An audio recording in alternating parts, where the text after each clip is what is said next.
Chapter 1766. Sigh. I'm just worried. To be honest, most of the guests invited by the groom this time are people of status. I don't dare to speak carelessly for fear of being laughed at, so just keep your mouth shut when the time comes. Unwillingly, Jianghu agreed. However, she had another thought in mind. Once Yun Yeqing was gone, she immediately whispered to Yun Qingmiao, "Did you hear that? All the guests this time are people of status. Aren't you going to let me seize this opportunity?" Although Yun Qingmiao pretended to be calm on the surface, she could not hide the excitement in her heart. She held her mother's hand tightly, clearly at a loss for what to do. "Mom? In that case, are all the people who came to the wedding banquet this time influential people?" Her mother snorted. "What do you think? Most of them are either rich or powerful. Didn't you hear what your uncle said earlier? He said that many of the guests at this engagement party are people of status and influence. Shursher's fiancé is so influential that he even owns several private jets. How can the guests he invited be third-rate people?"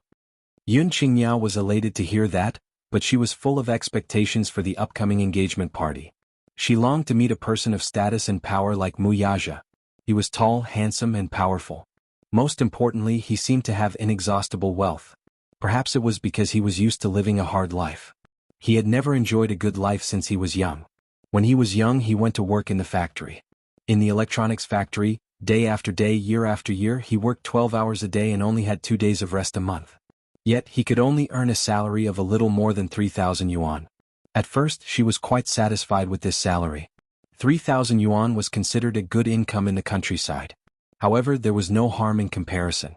When she followed her mother into this bustling metropolis, she saw real estate with an average price of tens of thousands, luxury cars that easily cost hundreds of thousands, mobile phones that cost a few thousand, luxury goods that cost tens of thousands, bags, lipsticks, cosmetics. To her, almost everything was full of impactful temptation. She suddenly felt that a monthly salary of 3,000 yuan was nothing. Living in such a huge international city, even if it was only a few tens of thousands of yuan, it might be difficult to make ends meet in a month. But if she could marry a rich husband, that would be a different story. She could also afford to drive a luxury car, live in a villa, buy Hermes bags that cost hundreds of thousands, and buy high-end cosmetics. She could walk through the bustling department stores and buy whatever she liked without hesitation. She yearned for such a carefree life. Therefore, she was extremely envious of Yun Shursher. However, it was important to know one's own limitations. Yun Qingmiao was well aware that her looks could not compare to Yun Shursher's. Perhaps, it was hard to meet a man as noble as Mu Yaja, but she did not have to be too handsome or tall. As long as he had money, power, and could satisfy her material needs, that was enough. Speaking of which, this was all thanks to Yun Shursher. If she had not been invited to her engagement party, she might not have had such an occasion and opportunity to try her luck. Chapter 1767. After she arrived in the capital, she caught up with the latest trends. She used communication devices and even learned how to use Weibo. She followed Gu Xingzi's account on Weibo and saw a lot of intimate interactions between him and Yun Shursher. She was very excited. It seemed that the two of them had a good relationship. While she was jealous, she was also looking forward to seeing if Gu Xingzi would attend the engagement party. If he did, she wanted to sit next to him. Even if she could only look at him from a close distance, she would be very satisfied. Of course, these were just wishful thinking. If he did not show up, then she would only be disappointed. However, Yun Qinli was destined to be disappointed this time. Yun Shursher did not invite Gu Xingzi. Actually, she had wanted to invite Gu Xingzi, but she gave up the idea after considering Mu Yaja's feelings. If he didn't like someone, she would consider his feelings and keep a little distance. Yun Shursher's plane arrived at the island first. After the plane landed on the tarmac, bodyguards escorted her all the way to the castle. However, the interesting thing was that after she got into the car, the bodyguard covered her eyes. While she was feeling uneasy and suspicious, the bodyguard said that it was the boss's idea. The boss was probably referring to Mu Yaja. What was this guy trying to do by pretending to be mysterious? Yun Shursher was puzzled, but she did not say anything and allowed them to cover her eyes. When she got out of the car, she was carefully led into the castle. Just as she entered the castle, the crisp sound of high heels hitting the marble floor reminded her of where she was. "Can I take it off now?" she asked softly. She could not see anything in front of her and this made her feel very uneasy. The cold and respectful voice beside her said, "Sorry, please wait for a moment. Follow me upstairs." Suddenly he reminded her, "Be careful of the stairs." With the help of the bodyguards, she was led all the way to the 4th floor. In a daze, she did not know how many flights of stairs she had taken. Finally, she stopped in front of a door. After the bodyguard sent her into the room, he quietly retreated, closed the door and left. Yun Shirshir waved her hands in the air for a long time before she took off the blindfold in a daze. However, when she opened her eyes, she was instantly mesmerized by the luxurious and elegant decor in front of her. Inside the huge room, the ceiling was more than 5 meters high. As far as the eye could see, the richly ornamented beams and painted rafters were luxurious and elegant. The unique retro and luxurious style of European medieval royalty was fully reflected. There were bright floor-to-ceiling windows and an arched door decorated with holy flowers. Past the arched door was the bedroom. There was a princess bed that was 2 meters wide and 3 meters long. The pink curtains were gently swaying, half-closed. Above her head, there was a complicated and beautiful crystal chandelier, elegant and beautiful paintings, an exquisite dressing table, and a high-quality solid wood wardrobe, all of which were luxurious. Everything in front of him was something that could only be seen in movies. But now it was happening right before his eyes. She still remembered a fairy tale movie she had watched when she was young. The female lead was a royal princess who lived carefree in a dreamy castle manor. Every day she would wake up in a luxurious princess room like the one in front of her. This was the princess room of her dreams. This was the real princess room. Chapter 1768. Yun Shirshir was pleasantly surprised as she walked to the floor-to-ceiling window. Through the clear window she could see the vast blue ocean, the spotlessly white beach and the seagulls circling around in the air. The tender green lawn had already been decorated. From this position she could see the back garden of the castle. The fresh flowers were in full bloom and it was a beautiful sight to behold. This wasn't the first time she had come to this castle, but the scenery that she saw the previous time was completely different from this time. It looked like a certain man had put in a lot of effort to redecorate the castle according to her dreams. It was too beautiful. It was really too beautiful. If she really wanted to live here for the rest of her life. How blissful would that be? She loved the boundless blue ocean and spotlessly white beach the most. This was the fairy tale wonderland of her dreams. Yun Shirshir clutched her chest as her heart was beating like thunder. Everything in front of her gave her a huge surprise. A pair of arms suddenly hugged her from behind. Following that, she was pulled into an embrace from behind by a strong arm. The man's unique magnetic voice was close to her ear as it sounded, "Do you like it?" Yun Shirshir raised her head abruptly and met with Muyaja's deep and charming eyes. She smiled, but it looked like she was crying yet not laughing. I like it so much." Yun Shirshir turned her head back to look out of the window, but she still couldn't regain her senses. "Did you prepare these for me?" She found it hard to believe and felt as if she was in a dream. Muyaja, however, rubbed her nose affectionately. "Who else could it be?" "You." Yun Shirshir was touched by his meticulousness once again. This man, how could he be so meticulous? Also, was he a roundworm in her stomach? Why was it that he always seemed to be able to guess what she was thinking? How did he do it? "It's good that you like it." Muyaja saw the corners of her lips curled upwards and he couldn't help but reveal a gratified smile. Earlier on he was even a little nervous. He, who had always been the one to decide life and death in the midst of bloody storms, was actually a little nervous at this moment. He was secretly angry at himself, but at the same time he was careful, afraid that she would not like it at all. Now, seeing the yearning in her eyes that she didn't hide at all, his heart finally calmed down. Yun Shirshir was about to say something when someone knocked on the door. Muyaja said, "Come in." The door was opened from the outside and several elegantly dressed designers walked in with a set of gowns. "Chairman Mu, the gown is here. Would you like Miss Yun to try it on?" that person asked. Muyaja looked at her. "Give it a try?" "Yes. Miss Yun, please try it on. If there's anything you're not satisfied with, we'll immediately send someone to rectify it overnight." Yun Shirshir nodded and cooperated. "Okay." Several designers sent Yun Shirshir into the cloakroom, drew the curtains and tried on the clothes for her. Muyaja was waiting on the sofa outside. After changing into the gown, it took a long time for styling. A beautiful gown naturally had to be matched with beautiful makeup to look even more outstanding. However, he also waited patiently. Although the time spent waiting was long, it was also comfortable. He even had a bit of anticipation in his heart. Chapter 1769. At this moment it was already dusk. Beautiful rays of sunlight shone through the floor-to-ceiling windows and fell on her body. Her long gown seemed to be plated with a faint layer of gold, emitting a holy light, exquisite and beautiful. This gown was a combination of Chinese and Western fashion elements. The skirt was a floor-to-ceiling long dress with a long hemline. The collar and sleeves were the most beautiful elements of Han Chinese clothing, especially the Su embroidery. It was classical and elegant, adding a thick stroke of color to this gown. The gown used a gradual change of color. From the collar to the hemline, it went from light to dark. At first glance, it was like a fairy condensed from roses, magnificent and noble. The neckline was designed with an off-shoulder design and exquisite Suzhou embroidery. Every stitch was flawless, especially the embroidery on the neckline. Even if one were to zoom in and look at it carefully, one would still be amazed by how exquisite it was. This was simply a masterpiece. It was designed by a famous designer and handmade. It was definitely not empty talk. Not to mention Yun Shishir's devilish figure, which was perfectly reflected in this gown. The unique design on the chest at first glance was like a design made of peonies. It set off the two sections of her exquisite collarbones that were like jade. Those round and fair shoulders also showed off her ample bosom, but it was not overly revealing. It looked elegant and charming, noble and proper. At first glance it looked like a proud peony. Her thick hair was meticulously coiled up. Even if there were no decorations, it was draped over her shoulders. There was no need for too much adornment, but it still gave off an unruly beauty. Her previous image was like the pure and beautiful style in The Green Apple, and the antique beauty in Lethal Beauty. She had never been as domineering as she was today. It turned out that her beauty could also be so flamboyant. Mu Yaja's gaze suddenly fell on her face.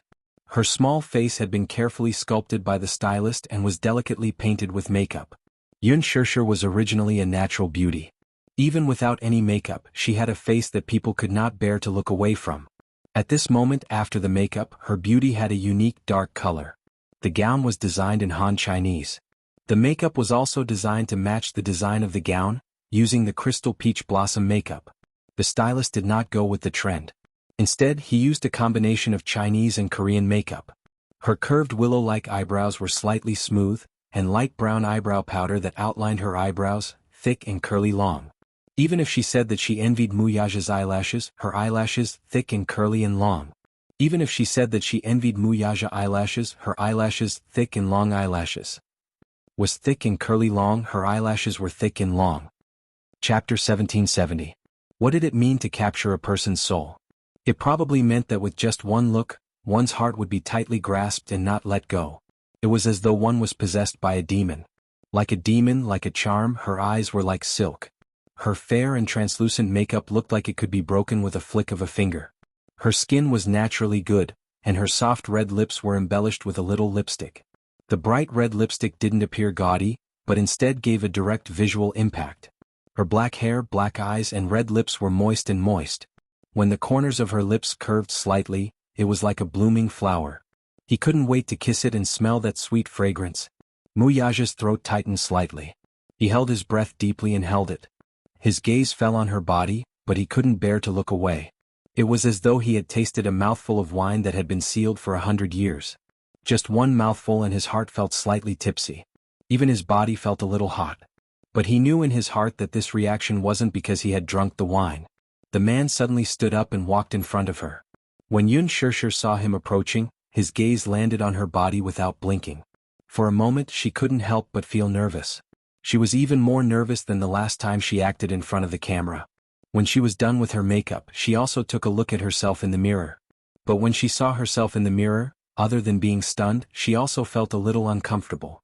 She had never thought that she would have such a beautiful moment. In the past, she had neglected to dress herself up. Even if she put on makeup, it would be light makeup and a little powder. However, today's makeup was done meticulously. After a full hour, she looked at herself in the mirror and saw how she had changed from a pure and elegant face to such a beautiful and alluring face. Women weren't born works of art. The sculpting in the later stages was especially important. When she saw the man approaching her, her throat felt a little dry. She asked nervously, "How is it? Is it okay?" Mu Yaja walked in front of her and lowered his head to look at her face. Her hair was all tied up. At this point, her palm-sized little face was completely revealed. However, a few strands of hair naughtily fell by her ear. He suddenly reached out and tucked those strands of hair behind her ear. Because of his careless touch, she shyly lowered her head. Her elf-like ears were actually slightly hot and red. It was obvious that she was shy. This little idiot was always so easily embarrassed. Furthermore, due to the nature of her skin, even the slightest bit of shyness would quickly show itself. Noticing that she was lowering her head, he reached out his finger and lifted her chin with some dissatisfaction. "Raise your head and let me see." Yun Shishir raised her face shyly, but the corners of her eyes drooped slightly. Her eyelashes, which were like black phoenix feathers, flickered and trembled from time to time. It was obvious that she was too nervous. Oh God, how could she be so nervous? What a disappointment. Yun Shishir was secretly embarrassed and annoyed. She couldn't help but clench her fists a little tighter. However, she heard his mellow voice say warmly above her head, "Very beautiful." The sudden voice made the air in her brain thin for a few seconds. Her face heated up even more. Really? She looked at him and saw that the amazement in his eyes was undisguised. His heart was moved. It was more than just his heart being moved. Chapter 1771. His body was slightly warm. He really liked how she was dressed up. He opened his mouth again and said with a smile, "You look very beautiful like this." He used an exclamation. Even if it was just a short sentence, it was undoubtedly the highest praise he could give her. When the designers standing behind him heard this, they were also deeply encouraged. To them, when their designs were worn by a beautiful woman, it was the greatest affirmation. To be able to receive Muyaja's approval made them even more elated. To the designers, to be able to receive the approval of this distinguished guest in front of them was the highest praise. However, at this time they were still sensible and knew how to observe the situation. The two of them looked at each other, understood tacitly and quietly left. The door was tightly shut. In the huge bedroom only the two of them were left. Muyaja reached out and hugged her waist. The tailoring of the exquisite design behind her back was extraordinarily good. This gown was especially comfortable on her body. It wasn't tight or loose. Every inch of curve seemed to be completely natural. He hugged her and pulled her into his embrace. From the angle where he lowered his head, he could see her pair of eyelashes fluttering like butterfly wings. They were thick and long, gentle and lovely, and set off her moving temperament. He couldn't help but nod his head and lightly kiss her fluttering eyelashes. Soft kisses fell between her eyebrows, the corners of her eyes, the tip of her nose, the edge of her lips, and finally to her elegant and beautiful neck. The kiss was deep, but his eyes were burning hot. This was his fiancée. The woman who would hold his hand for the rest of his life, his only wife. She was so beautiful that it was as if she didn't eat the food of mortals. She was like a fairy that no one could profane. Yun Shishir couldn't help but laugh a little. She pushed him, but he didn't know that he was satisfied and couldn't bear to leave her. His hand cupped the back of her head and he kissed her lips. He didn't forcefully seize it, nor did he attack the city. Instead, he carefully and gently decorated it over and over again. He wanted to taste it. It was like kissing a piece of art, a rare treasure. He loved it, but he couldn't bear to use too much strength. Yun Shishir pushed him away and looked up. However, when she saw the lipstick on his thin lips, she laughed again. "Your lips are stained with lipstick." Muyaja's handsome brows furrowed and he couldn't help but purse his lips. This time it was even more obvious.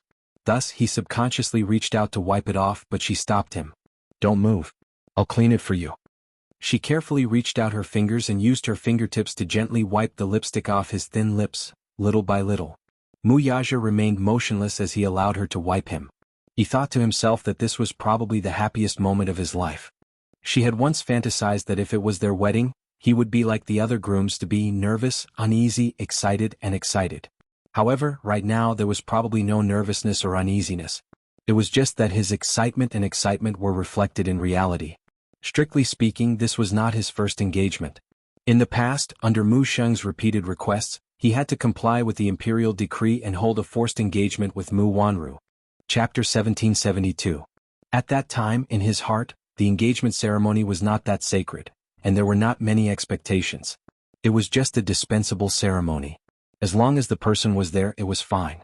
The engagement ceremony was held in the hotel, and everything was carried out according to the normal procedures. Just before the engagement ceremony, he rushed over from the company's morning meeting.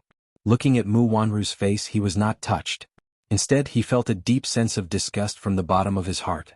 At that time, the engagement ceremony did not leave a deep impression on him. Among the blessings that were either feigned civility or had ulterior motives, he went through the entire process as if he was putting on a show. He had never thought that there would be a day when he would put so much effort into an engagement ceremony. Yun Shishir did not know how much effort he had put into this engagement ceremony. Everything was done by himself. Even this huge bedroom was redecorated according to his ideas by the designers. But now, when he saw his fiancée standing in front of him with a sweet smile, his heart was greatly touched. Muyaja curled his lips slightly, but he could not help but smile. He caressed her cheek as if he had not had enough. Yun Shirshir slapped his hand away coquettishly. "Don't touch. You're going to ruin my makeup." But he said, "You'll look good even if you ruin it." Yun Shirshir was stunned. She did not expect that he would take the initiative to say such sweet words of love. She laughed and teased him. "I didn't expect that sometimes, your mouth can be so sweet." Muyaja glanced at her and caught the secret smile in her eyes. He reached out and easily caught her hand. Nodding his head again, he covered her mouth with his and whispered, "I never lie. You're good-looking and you're good-looking." Are you trying to bewitch me?" Yun Shirshir said coquettishly. "Stop it. Don't try to confuse me with sweet words." "Really?" Muyaja emphasized again and again. "My wife, the world's most beautiful woman. The world's most beautiful woman." These 5 words were about to send her to the clouds of happiness. Yun Shirshir pursed her lips and couldn't stop laughing. As she laughed, she gently poked his chest with her finger. "My husband is also the world's most obedient." Sometimes the words he said made people's hearts feel as sweet as honey. In her heart, his image had always been unsmiling. He was always cold and resolute, but she didn't expect him to have such a gentle side. "Obedient?" Muyaja repeated this word in his heart and furrowed his brows. "Yes." Muyaja laughed deeply. This was the first time someone had used the word, obedient, to describe him. Listening to his laughter, Yun Shirshir could not help but indulge in it, and her heart collapsed. His voice was extremely low, and when he laughed, it was extremely magnetic. It possessed an extraordinary bewitching power, and people couldn't help but be captivated. She didn't have any ability to resist his laughter. Muyaja raised his eyebrows and pinched her nose. "Obedient? Are you sure you want to use this word to describe me?" "Can't I?" "Either way, it's all up to you." Yun Shirshir suddenly couldn't help but hug him. Her hands folded behind his waist, and her face gently rested on his chest. There was a kind of dreamlike happiness. Chapter 1773. Muyaja gently caressed her silky hair, only to hear her say worriedly, "If you continue to spoil me like this, won't you spoil me?" Would he spoil her until she became even more arrogant, willful, and unruly? However, Muyaja said matter-of-factly, "I should spoil you until you're unruly like a little princess, willful and arrogant. I'll spoil you more than anyone else." She couldn't help but feel a little surprised. "Why?" He looked down at her and smiled gently. "Because this way you won't be able to leave me." He would spoil her a little more. She would rely on him a little more. He liked her dependence. Even if they were together, he would never tire of it. If Lu Jinyu were present at this moment and saw this scene, he would definitely sigh like an old man. This is the sour smell of love. What a torment for single people. At the same time, he would also silently complain that Boss was such a cold-hearted man. Who would have thought that he couldn't escape the fate of being a slave to his wife even when he was deeply in love? Yun Shirshir didn't know whether to laugh or cry. Slave to his wife. His wife came first. She was also happy. Muyaja glanced out of the corner of his eye and saw a pair of red high heels quietly placed on the low table. He suddenly picked her up and carried her to the sofa. Then, he knelt on one knee in front of her and picked up one of her high heels with one hand. His other hand, under her skirt, easily grabbed one of her fair and tender feet. His touch made her involuntarily shrink back shyly. However, he didn't allow her to retreat and held her foot firmly in his hand. Her feet were really not big. They were only about size 35 to 36. She was not short, but her small feet were not even as big as his palm. She was so small and her hands were so small. Even this pair of jade feet could be held in one hand. "You," she suddenly spoke up, trying to stop him. He raised his eyes to look at her. His handsome eyes were deep and his gaze was burning. She immediately blushed and nervously grabbed the corner of her skirt, crumpling it. Looking at this posture, was he going to personally try on the high heels she would wear at the engagement party? However, seeing him kneeling on one knee and lowering himself, she couldn't help but feel a little uncomfortable. He had always been high and mighty like an emperor. Now that he was kneeling on one knee in front of her, she felt a little shy. At the thought of this, she immediately blushed and said, I can do it myself." "No need, you sit down." As he said this, he held her foot and gently put the beautiful red high heels on her foot. It was neither too big nor too small, just right. The red high-heeled shoes did not have any repetitive design. The shiny slanted shoes set off a luxurious and elegant feeling. He then put it on the other high heels for her. Inzzzzzzzzzz, as if he's. In contrast to her his was, as if serving her shoes was a matter of course, and there was nothing to be surprised about. After putting it on, he helped her stand up. The skirt fell to the ground, covering a pair of jade feet. She walked back and forth, and the high heels fit her perfectly. Chapter 1774. Just as he was about to walk toward her, there was a knock on the door. Yun Shishir looked over curiously, thinking that it was the designer outside.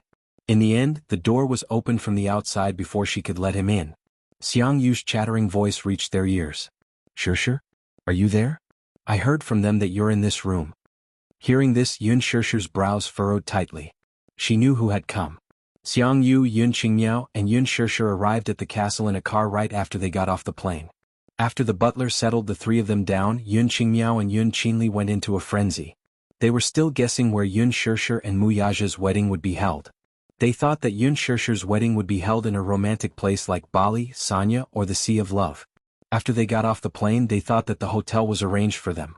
However, when they heard that the destination was a private island, they did not get it until they got off the plane and were sent to the castle. The sisters were utterly shocked. A castle? A castle built on a private island. They stood at the castle's entrance and looked up at the majestic, palace-like retro castle. From afar, it was noble and gorgeous, filled with the classical style of medieval European royalty. At first, they were still in disbelief and convulsion. It was only when the butler welcomed them in that they dared to believe what was happening before their eyes. Oh God! How rich is Yun Shishir's fiancé? To be able to own his own castle on a private island, he must be worth at least hundreds of millions of yuan. They heard that there were exclusive helicopters and luxury yachts on the island. How could they not be shocked when these luxuries, which they had only seen on the news, appeared before their eyes in real life? Does all of this belong to Mu Yaja? In that case, all of this will belong to Yun Shishir in the future too. Oh God! Oh God! For a moment, too many exclamations came to their minds. Yun Qingmiao and Yun Qinli toured the castle excitedly as if they were looking at a work of art. They could not hide the surprise on their faces. There was no need to mention how envious the sisters were of Yun Shishir. Which girl didn't dream of having a castle of their own? However, all of this could only be imagined. Who would have thought that Yun Shishir would have everything so real? Yun Qingmiao in particular, was so jealous that her eyes were red. She wanted it too. She wanted a private jet, a private castle, a yacht, and a beach. She wanted everything she could see. Vanity was like a germ, quickly spreading and occupying one's heart. When they opened the door and saw Yun Shishir in a luxurious and elegant gown, the three of them were stunned. Then they surrounded her with envy. When they passed through the arched door, Xiangyu saw Mu Yaja. She was startled for a moment, then her lips curled into a warm smile. Little Mu, you're here too. Because of the angle just now, he didn't see him immediately. Upon seeing Mu Yaja, Yun Qingmiao and Yun Qinli exchanged glances and smiled sweetly. Brother Mu. Brother-in-law-to-be. Mu Yaja only gave a low hum of acknowledgement, but the smile on his face quickly faded and became a little colder. Chapter 1775. Yes. We just arrived. We heard that you're here, so we rushed over to see you. Xiangyu's smile was incomparably affectionate, and there was a fawning look in her eyes as if she was trying to get close to her. Yun Shishir, however, asked awkwardly, "Why didn't you knock before coming in?" This question stumped Xiangyu. Yun Qingmiao grinned and said, "The door isn't locked, so we pushed it open and came in. Did we disturb you?" The door was not locked, so they pushed it open and came in. Wasn't this reason a little too pompous? This room was her personal space after all. How could they enter without knocking or asking for permission? Knocking on the door was out of courtesy, and they could only enter after asking if it was convenient. Yun Shishir smiled and asked, "Since you just arrived, did the butler arrange a room for you?" "Yes. It's just that the room is a little small," answered Xiangyu. "Small?" Yun Shishir glanced at Mu Yaja with a puzzled look. Yun Qinli, who was beside her, said, "Oh, it's not small. It's just that it's a little cramped for 3 people." Mu Yaja said, "The butler may have been negligent. I'll arrange another room for you right away." Xiangyu, however, said politely, "Hey, it's fine. Don't be so busy. Let Annie take a look at you." As she spoke, she walked toward Yun Shishir, held her shoulders and sized her up. "Oh my, this dress is so pretty. The material is so good. You must have spent a lot on it, right?" Yun Qingmiao and Yun Qinli came over as well, looking at her dress with envy and yearning in their eyes. Sister Shirshir, is this the dress you wore for your engagement? It's so beautiful. The red dress is so festive. More importantly, this dress looks especially elegant on Shirshir.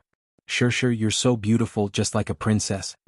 Yun Qingmiao continued to bewitch her too, so much so that Yun Shirshir could not get used to their competing praises for a while. What's going on? Why was he suddenly so enthusiastic towards her? Yun Shirshir was confused for a moment and looked at them in a daze. Seeing her in a daze, Xiangyu covered her mouth and laughed. Look, Shirshir is shy. Yun Qingmiao immediately retorted, Shirshir, you're a bride-to-be, how can you be shy? But look, Qinli, Shirshir and Brother Mu look so good together. Yun Qinli smiled and said, what Brother Mu? Sister, you should change the way you address him. You should call him future brother-in-law. Yun Shirshir was a little overwhelmed. What was going on? 2 days ago, they were still saying a few words of jealousy to her from time to time. Why did their attitude change completely today? Yun Qingmiao, who was secretly sizing up Mu Yaja, could not help blushing. The man in front of her was dressed in a well-tailored suit. His black hair was styled with mousse, which made him look even more dashing and handsome. His deep-set eyes were as mesmerizing as the stars, dark and endless. However, when he swept a glance over, his arrogant and cold gaze made her heart skip a beat. No woman would be able to resist his charm if they stood before him. Chapter 1776. He could not help but frown. With just a glance, he knew what she was shy about. Yun Shirshir also noticed her sister's gaze on Mu Yaja. Her brows knitted together in slight displeasure. Xiangyu was still enthusiastically talking about something, but at the same time, her tone was secretly trying to find out more information. Shirshir? I still don't know what Xiao Mu's job is. As she spoke, she suddenly pulled her to the side by the arm and asked enviously, is Xiao Mu's family especially rich? I was shocked when I saw that he had a private jet and a castle yacht. At first, I thought that he was just an ordinary white-collar worker, but now, it seems that he's not that simple.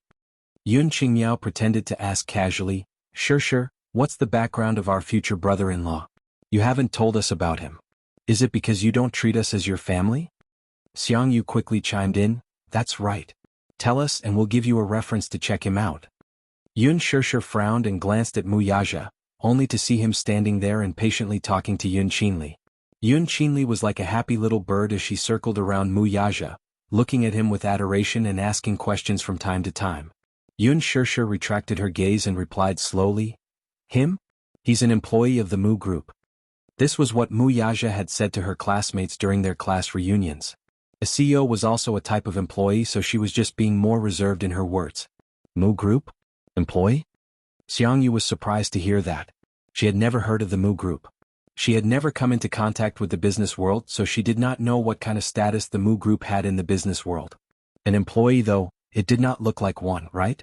How could an ordinary employee afford a private jet in such a huge island of the dead? Shirshir, are you hiding it from me or are you also kept in the dark? He doesn't look like a company employee at all. I think he must be a rich second-generation heir with a net worth of billions. Otherwise, how could an engagement ceremony be so extravagant? As soon as Xiangyu finished speaking, Mu Yaja seemed to have heard her voice and walked towards them.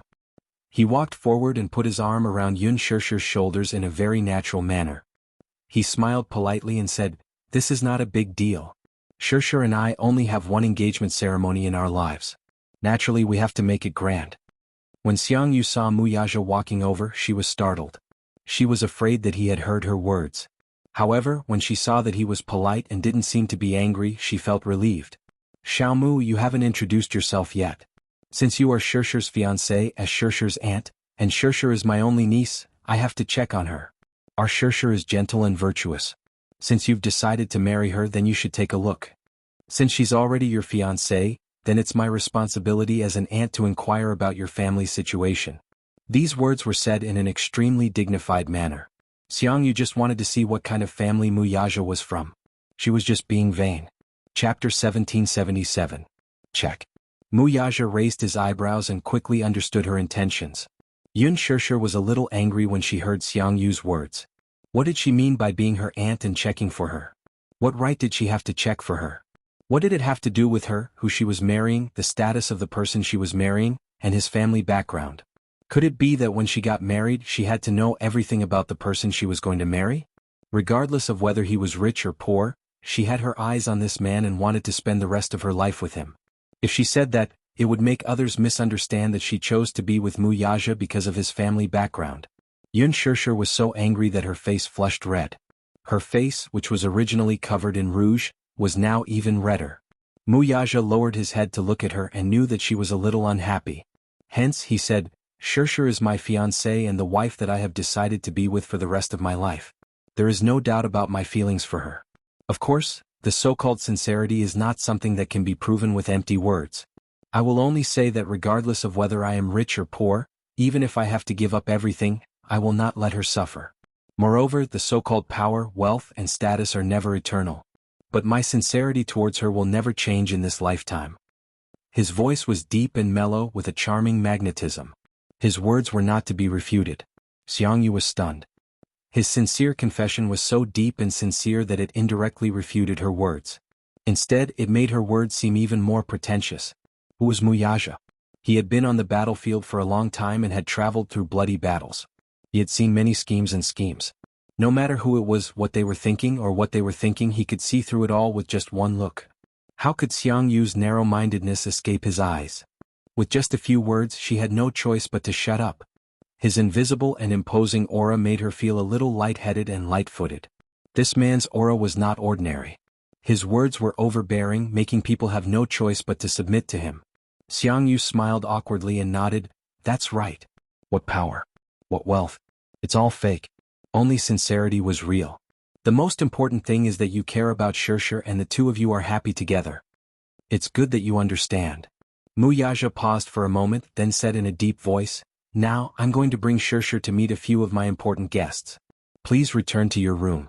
If you need anything, just instruct the housekeeper. Don't go out and walk around as much as possible. Be careful not to get lost." With that, he hugged Shishir and left the room without looking back. Jianghu was momentarily stunned by his domineering declaration. She stood rooted to the ground, unable to recover her senses for a long time. Yun Qingmiao, who was behind her, was more observant. She could vaguely detect a hint of mockery in Wuxia's words. Her face turned pale as she tugged at her mother's clothes. "Mom, what you said just now was too straightforward. People will think that we haven't seen the world. This brat clearly doesn't put me, his aunt, in his eyes." After Jianghu came back to her senses, she was clearly very angry. Chapter 1778. She should be thankful that she was Yun Shishir's aunt. Even if she were to spend her entire life like this, it would be impossible for her to stand before Wuxia and let him take a look at her. Having said that, Jianghu couldn't say anything else. The three of them could only return to their room resentfully. However, just as Wuxia had expected, they really got lost in the huge castle. Helpless, they could only ask the butler to bring them back to their room awkwardly. Along the way, Yun Shishir was still puzzled. She didn't know who this man was bringing her to see. It wasn't until they arrived at the reception room that she saw Lu Jinyu sitting on the sofa and smoking a cigarette that she suddenly realized what was going on. The moment Lu Jinyu saw Wuxia push open the door and enter, he saw the woman in his arms. He immediately stood up and greeted with a smile, "Chief, sister-in-law." Yun Shishir smiled at him politely. She had a better impression of him after he helped her at the hospital last time.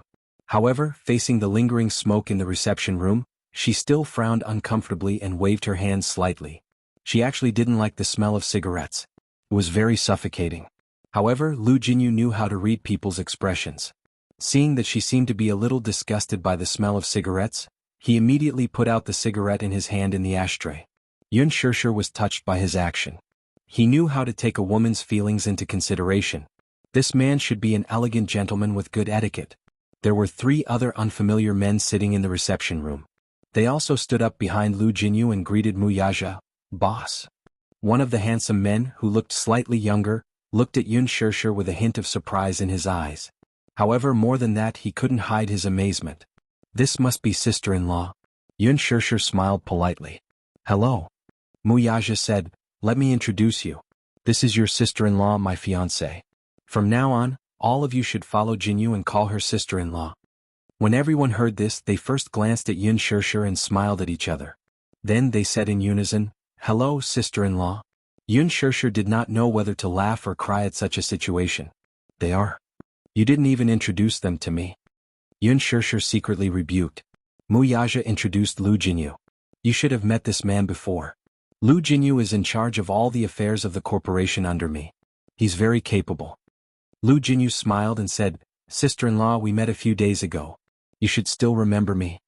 Yun Shishir pretended to be confused and said, I don't remember. Lu Jinyu turned pale with fright. No way. Sister-in-law, it's only been 2 days and you've already forgotten about me? After saying that, he couldn't hide the disappointment and sadness on his face. Yun Shishir giggled, but she was a little shy. I'm just kidding. It's all thanks to your help at the hospital that day. How could I forget? Lu Jinyu was stunned, but he laughed out loud. His sister-in-law was really cute sometimes. This is Jiang Shen. Don't be fooled by his baby face. He's actually 27 years old. Mu Yaja introduced the man who looked exceptionally young and tender. Jiang Shen immediately protested, Boss, you can't do this. I'm only 18 years old. Chapter 1779. Judging from his appearance, she had thought that he was underage. It turned out that he was only 1 year younger than Mu Yaja. Mu Yaja then proceeded to introduce the rest of the team members. They were all his right-hand men, who were in charge of all the affairs of the Xinyu Financial Group. For example, Jiang Shen looked young, but he was the financial director of the Xinyu Financial Group and firmly controlled the financial power. Another was Pei Xiaoyu, the public relations director of the Xinyu Financial Group. He was about 25 or 26 years old and looked gentle and refined. The last was a slightly older man, Jing Cheng. The 4 of them were also attending the engagement party as Mu Yaja's brothers. After Mu Yaja's introduction, the 4 men immediately gave Yun Shishir a friendly and respectful smile. The 4 of them addressed her as sister-in-law, but Yun Shishir was a little at a loss.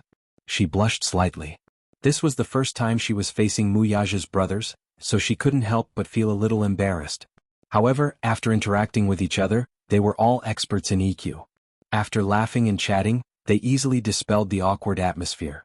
They all had a close and friendly attitude towards Yun Shishir. After all, she was Mu Yaja's fiancée, so they naturally liked her. Jiang Shen even circled Yun Shishir twice and sighed in amazement. You're indeed the woman that boss likes. Sister-in-law, you're really elegant. This is the gown that you'll wear at the engagement party, right? Oh, sister-in-law, you're so beautiful in it. You're just like a fairy. Lu Jinyu joked, Jiang Shen, don't mess around. Boss is still standing here. Don't be fooled by boss's usual behavior. He's actually a big vinegar jar. If you get too close to him, he'll be jealous. Jiang Shen was slightly surprised. Then he immediately kept a distance from Yun Shishir. Boss, don't misunderstand. I don't have any feelings for sister-in-law. Lu Jinyu said, Jiang Shen, you didn't see that last time. I just helped sister-in-law up. His gaze almost killed me on the spot. If looks could kill, I would have died a long time ago. When everyone heard this, they burst into laughter again. The atmosphere in the reception room quickly livened up. It seems that after getting married, boss must be a slave to his wife. He'll listen to his wife. I'm afraid that we won't have any status in the future. Lu Jinyu sighed and shook his head as he said this. Mu Yaja shot him a look, and he immediately shut his mouth, not daring to say another word. Jiang Shen, who was standing at the side, said coolly, Jinyu, be careful with your words and actions. You'd better be careful with your words. Boss is very vengeful. If you offend him, you might lose your year-end bonus this year. Lu Jinyu immediately said pitifully, no. Boss, you'd better not to be a problem, boss. I'm still hoping to earn some money and find a wife in the future. You have a wife, but the rest of us are still single. You mustn't make things difficult for us. Everyone burst into laughter again. Yun Shishir realized that when he was with them, Mu Yaja's face was not as cold as usual. Instead, he had a warm smile on his face. He did not feel much disgust when he saw his brothers making fun of him. In the Mu group, he had always been a man of his word. He gave people a feeling that he was very unapproachable. Chapter 1780. As his left and right arms, the 4 of them were all young and capable. Mu Yaja had taken a fancy to their character and talent, so he recruited them. From the establishment of the Xinyu Financial Group until now, the 5 of them had gone through storms together. It could be said that they had many years of revolutionary feelings and had long cultivated a tacit understanding that was as close as brothers. With just a glance, they could understand each other tacitly. Lu Jinyu suddenly asked, Boss, didn't the 2 young masters come? Mu Yaja looked at her. Yun Shishir immediately explained, they got off the plane and are a little tired, so they're resting in their room for a while. You'll see them tomorrow. The children are still young. After such a long journey, they must be tired. They should rest, Jiang Shen said. As he spoke, he suddenly presented a treasure. "Sister-in-law, I've specially prepared a mysterious gift for you at this engagement banquet." Yun Shirshir was a little curious. "What gift?" "You'll be able to see it tomorrow. Wait and see. You'll definitely like it." Jiang Shun was smug and obviously very confident. Lu Jinyu mercilessly undermined him. "If sister-in-law doesn't like it, you'll be embarrassed. It's better than you. You came empty-handed. How can you have the nerve to criticize me?" "What do you mean I came empty-handed? I've prepared a big red packet for sister-in-law this time." Jiang Shun ruthlessly disdained. "How tacky." Lu Jinyu instantly felt hurt and looked at Yun Shirshir pitifully.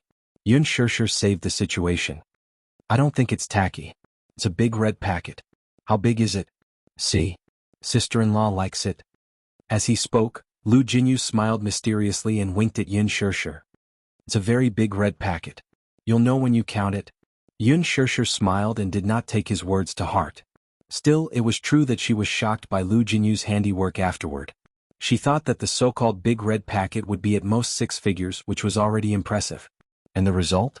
Lu Jinyu, on the other hand, had prepared a total of 7 figures in red packets. Most of them were treasured currencies from various countries. There were several large gift boxes.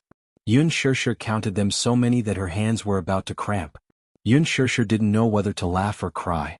Was this guy going to give her all his savings in a red packet? Of course, this was all in the future. After returning to her room from the reception room, Yun Shirshir had dinner and decided to rest early. Tomorrow was the engagement party. She was nervous and slightly excited. She suddenly thought of something. She turned on the desk lamp and dialed Gong Jie's number. However, the number she dialed was not within the service area. Her heart suddenly felt a little gloomy. An indescribable desolation appeared on his face. Did he turn off his phone? Or was he purposely avoiding her? Was he still unwilling to attend her engagement party? When he thought of this, what followed was a huge disappointment. Perhaps she shouldn't have forced him to be there. It might not be a bad thing if he didn't come.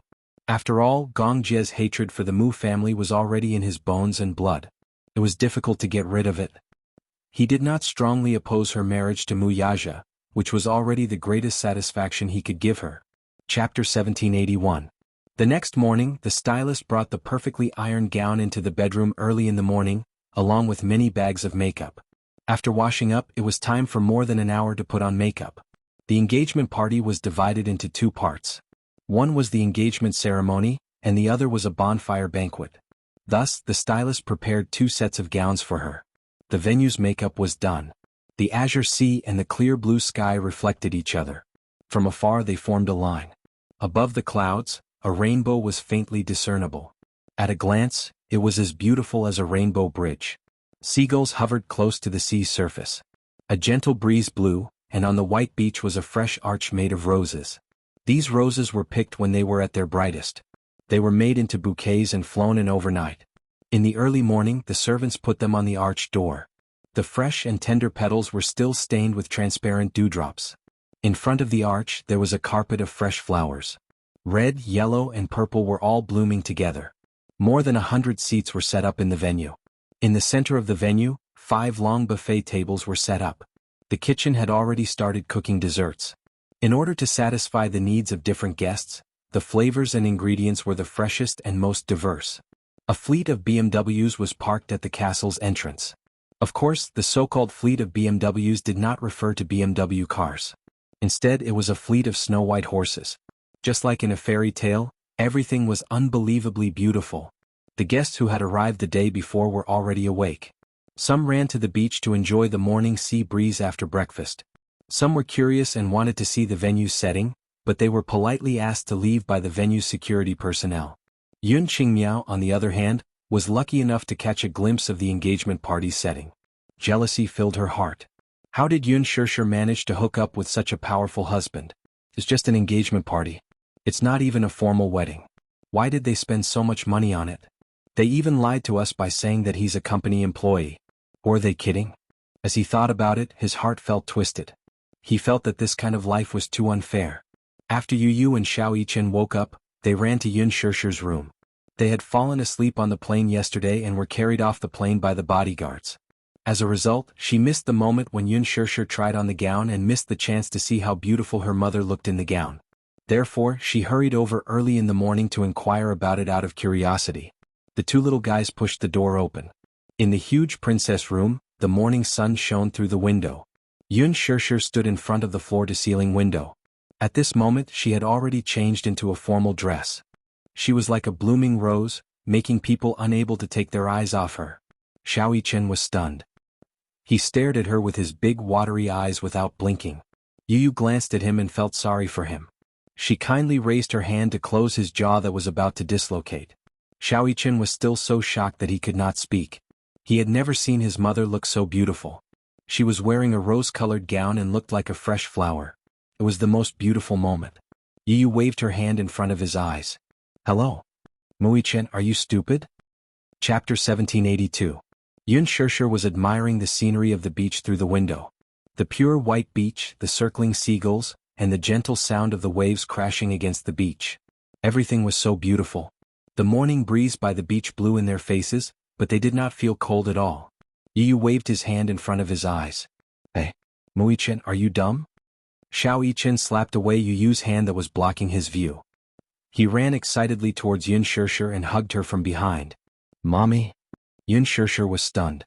When she came back to her senses, she turned slightly and placed her hand gently on Xiao Yichen's shoulder. She smiled.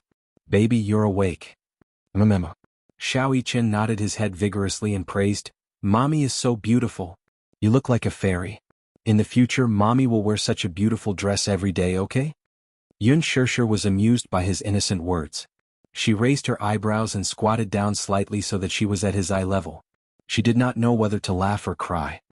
How can I wear this dress every day? Yu walked over and said helplessly, this guy was stunned when he stood at the door just now. But Mommy, you look really good in this dress. Suddenly, he could not help but say viciously, maybe Mommy doesn't care about her appearance normally and doesn't pay attention to her appearance. That's why you look as beautiful as a fairy when you dress up. This was why Muichen was taken aback by the disparity in his heart. Yun Shishir did not know whether to laugh or cry at his words. She pretended to be sad and said, Yu, do you have to be so mean to Mommy? Xiao Yichen giggled and said, Yu has such a vicious mouth. Mommy, teach him a lesson. Yu glanced at him coldly and smacked him on the head. You're the one who's asking for a beating. Feeling aggrieved, little Yichen hugged his injured head and glared at him with a pitiful expression. Yun Shishir immediately said, Yu, don't bully your brother. Mommy, he's the one who bullied me. Yu looked aggrieved. When it came to acting innocent, he was an experienced veteran. When Yun Shishir saw his pitiful expression, she couldn't bear to scold him. Muichen retorted innocently, when did I bully you? It's clear that you've been bullying me more. You still have the nerve to ask me? Last night you slept so restlessly. You kicked the blanket and hugged me like a bear. I didn't rest well the whole night. I was almost paralyzed by you. After you finished speaking, Muichen immediately looked guilty. Alright. Both of you stop fooling around, okay? Muichen nodded and said, okay. Today is Mommy's engagement party. Xiao Yichen, you have to be good. Yu ignored him and walked in front of Yun Shishir. Yun Shishir was squatting down so that they were at eye level. Mommy? Yu gazed longingly at his mother's face, which was as beautiful as a flower. His eyes lingered on every inch of her face until they finally landed on her slightly slanted shoulder strap. He raised a brow, but with a gentle smile, he reached out his little hand and carefully adjusted the strap for her. He lowered his long eyelashes and the tenderness in his eyes made Yun Shishir's heart melt. Mommy, you're already 24 years old. Why are you still so careless? The shoulder strap is crooked. It won't be pretty anymore. Chapter 1783. As Yu tidied himself up seriously, his pink lips curved into a delicate smile. Yun Shishir stared at him in a daze. For a moment, she even held her breath, unwilling to let her heavy breathing disturb the tranquil warmth of this moment. This morning Yu got out of bed and dressed himself. He tidied up his clothes, from suspenders to a small suit to a black bow tie. He looked like a noble little gentleman, noble, elegant, and courteous. He was especially attentive. He even pinned a particularly beautiful crystal brooch in the pocket of his suit. It was obvious that he attached great importance to this special day. Yu was very particular about his appearance. He usually paid attention to his clothes, but today he dressed himself up to look especially handsome. As she looked at him, it was as if she could imagine that in 10 years, this little guy would definitely be like his father, a handsome and elegant young master. As he lowered his eyes, his long and thick eyelashes cast a deep shadow on his eyelids, making his gaze deep and charming. How time flies. As Yu smiled, he looked up at her with a pair of clear eyes. In the blink of an eye, my mommy is actually married. Yun Shirshir didn't know whether to laugh or cry at his old-fashioned tone. She deliberately teased him. Yu, why are you so old at such a young age? When you speak, you're as mature as a little old man. Those who don't know better would think that you're marrying off a daughter. It's not certain whether I'll have a daughter in the future. But I only have one mommy. I definitely can't bear to marry her off. For as long as he could remember, he and his mommy depended on each other. He originally thought that this kind of life would last for a long time. He even imagined that in the future, he and his mommy would depend on each other for survival until the end. He admitted that he was a mommy's boy. After all, in his life, Yun Shirshir occupied the most important position. From the time he learned how to walk, eat, go to school by himself and take care of himself, he worked hard for everything because he wanted his mommy to live the happiest life. At that time, he thought that since he didn't have a daddy and his mommy was so lonely, he must accompany her to the end. He was the only man in mommy's life. Therefore, he saw loving her and taking care of her as his most important mission, and it was his duty to do so. He did not feel that this was a burden. Instead, he enjoyed this responsibility and mission. However, on this day, his mission had probably been handed over to Muyaja like a baton being handed over. He felt happy and blissful, but he was also reluctant to part with her. He was happy because mommy finally had her own happiness. In the future, she would no longer be alone and would no longer be lonely. He was reluctant because after handing over this mission, he felt an indescribable sense of emptiness in his heart. His feelings for Yun Shirshir were complicated and uneasy, generous and selfish. Yun Shirshir saw that there were some complicated emotions in his expression. He seemed lonely, happy and worried. For a moment, she couldn't figure out what this child was thinking in his heart at that moment. She smiled softly and gently placed her hand on the back of his hand. Yu suddenly turned his hand over to hold hers. Chapter 1784. Yu smiled and said, Mommy, you love Daddy. But what I want to tell you now is that even though you'll grow old and I'll grow up, my heart will always be with you. Right now, I'm handing you over to Daddy because I believe that he'll be able to give you happiness and take on the responsibilities of a husband. But if he bullies you, feel free to tell me. If he lets you down, I won't hesitate to take you back from Daddy even if I have to give it my all. Do you understand? For some reason, Yun Shirshir felt an inexplicable bitterness in her heart when he said those words with such deep emotion.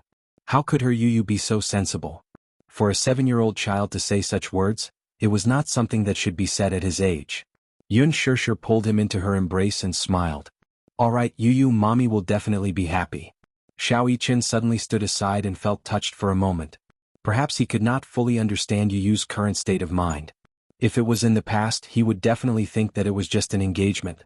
After the wedding, the four of them would become a family and truly be together. This should be something to be happy about, shouldn't it? But now he did not think so anymore. After spending so much time together, he truly understood the close bond between Yu and Mommy. It was a bond that was thicker than blood. These 7 years were neither long nor short, but they had experienced countless emotions and drifted through wind and rain. It was precisely because of this bond that Yu was worried that Mommy would not be happy. That was why he felt uneasy. Just like those fathers who married off their daughters, the atmosphere at the wedding was clearly so happy, but when they handed their daughters' hands to the young man, they felt reluctant, uneasy, nervous, relieved, worried, touched, all kinds of feelings, all kinds of feelings, all kinds of feelings, all kinds of feelings. As if they were telepathic, Xiao Yichen could even vaguely feel Yu's reluctance. He could empathize with him. Yu said seriously, Mommy, you must be happy. Otherwise he would definitely regret his decision. He regretted handing her over to his father. Yun Shirshir gently caressed his palm-sized handsome face and nodded with a smile. However, her eyes were faintly moist. She tried her best to hold back the sourness in her heart. At 11:30 a.m., the guests entered the venue one after another. Everyone entered the venue and sat in their seats, chatting and laughing. Today was a good day. This island was located in a semi-tropical zone and was warm all year round. Bathing in the fresh sea breeze and feeling the embrace of the blue sky and the sea, one could not help but feel carefree. At the main venue of the wedding, many children of the VIPs were smiling and taking photos in front of the arch decorated with flowers. Most children like beautiful things. Some of the children who loved to cry would forget to make a fuss in this romantic atmosphere. They would sit in their parents' arms and smile innocently. Mu Yaja's group of brothers also rushed to the venue and started to entertain the guests. Yun Yeqing pushed Yun Yeho's wheelchair and sat down under the arrangement. Yun Yeho looked around at the romantic venue and could not help but sigh. This venue seems to have been prepared with great care. Chapter 1785. Surrounded by such a romantic atmosphere, she did not even dare to raise her voice. Yun Yeqing nodded with a smile. It's a once-in-a-lifetime engagement after all. The preparations must be meticulous. This shows that Shirshir's fiancé dotes on Shirshir a lot. He put in the effort to give her such a romantic wedding. Today is a good day, I'm so excited that I can't sit still. Yun Yeqing smiled. You just have to sit still and watch Shirshir receive everyone's blessings. Yun Yeho smiled, feeling happy for Yun Shirshir from the bottom of his heart. Yun Qingmiao, who was sitting at the side, could not hold back her surging emotions. All her attention was on the romantic setting of the wedding. Yun Qinli, on the other hand, was looking left and right. She could not help feeling disappointed when she did not spot Gu Xingzi's figure. It seemed that Yun Shirshir and Gu Xingzi's relationship was not that good after all. Gu Xingzi did not attend the engagement ceremony, which meant that the two were not on good terms. Xiang Yu, on the other hand, was only focused on observing the guests present. The venue was divided into the groom's and the bride's seats. The bride's seats were filled with Yun Shirshir's relatives and friends. Xiang Yu, on the other hand, was sizing up the groom's guests' attire, and identity tokens. She was obviously looking for a match. From time to time she would tug at Yun Qingmiao's sleeves and whisper to her about which guest was young and handsome, which guest was wearing an expensive watch, and which guest looked rich. Xiao Shui, who was sitting at the side, heard all of this. She frowned in disgust and wanted to flare up on the spot. She did not expect Shirshir to have such a top-notch relative. What was this? Today was Shirshir's engagement ceremony, yet this top-notch relative was actually looking for a rich and powerful man for her daughter. If not for the special occasion today, she would have lost her temper on the spot. Xiao Shui forced herself to hold it in. She planned to bring it up to Yun Shirshir after the banquet. At 11:40, the BMW appeared at the gate of the castle on time. When Yun Shirshir appeared at the door in her splendid attire, she saw 2 rows of concierges holding gift books in their hands. Their postures were ramrod straight and their chests puffed out. Standing at the end were 2 rows of flower boys holding fresh and tender white roses in their hands. As for the flower boys, she didn't know where Mu Yaja had hired them from. They had delicate features, blonde hair and blue eyes. Standing in the middle of the cluster of flowers, they looked holy and beautiful. The words of the white rose symbolized respect and holy love. Only you are compatible. At the same time, it also means that you belong to me. Yun Shirshir looked at the beautiful bouquets and smiled. At the entrance of the castle, a red carpet was laid out neatly. At the end of the red carpet was a BMW waiting for her. Mu Yaja stood beside the carriage. When Yun Shirshir's gaze fell on him, she couldn't help but be shocked. It was not that she had never seen him in a suit before. In fact, this man had a preference for suits. Perhaps it was because of his status, but he would only take off his suit and change into casual clothes on rare occasions. In the past, he had always worn a well-ironed suit. However, she had never seen a man who could make a suit look so cold, elegant, and noble. Chapter 1786. However, with that handsome face of his, when he appeared in front of her against the light, she was like a young and immature girl. Her heart was stirred and her heart was beating wildly. So handsome. Especially his hairstyle, which had been carefully trimmed. In the past, his fringe naturally covered his handsome eyebrows. It was not messy, but it did not disappoint. Now that he had styled his hair, his handsome face was completely revealed. His deep and mesmerizing eyes were even more captivating, making it impossible for anyone to avoid them. His gaze seemed to have a magical power. When it landed on her body, it made her heart beat like thunder. She was so nervous that she even forgot how to calm her breathing.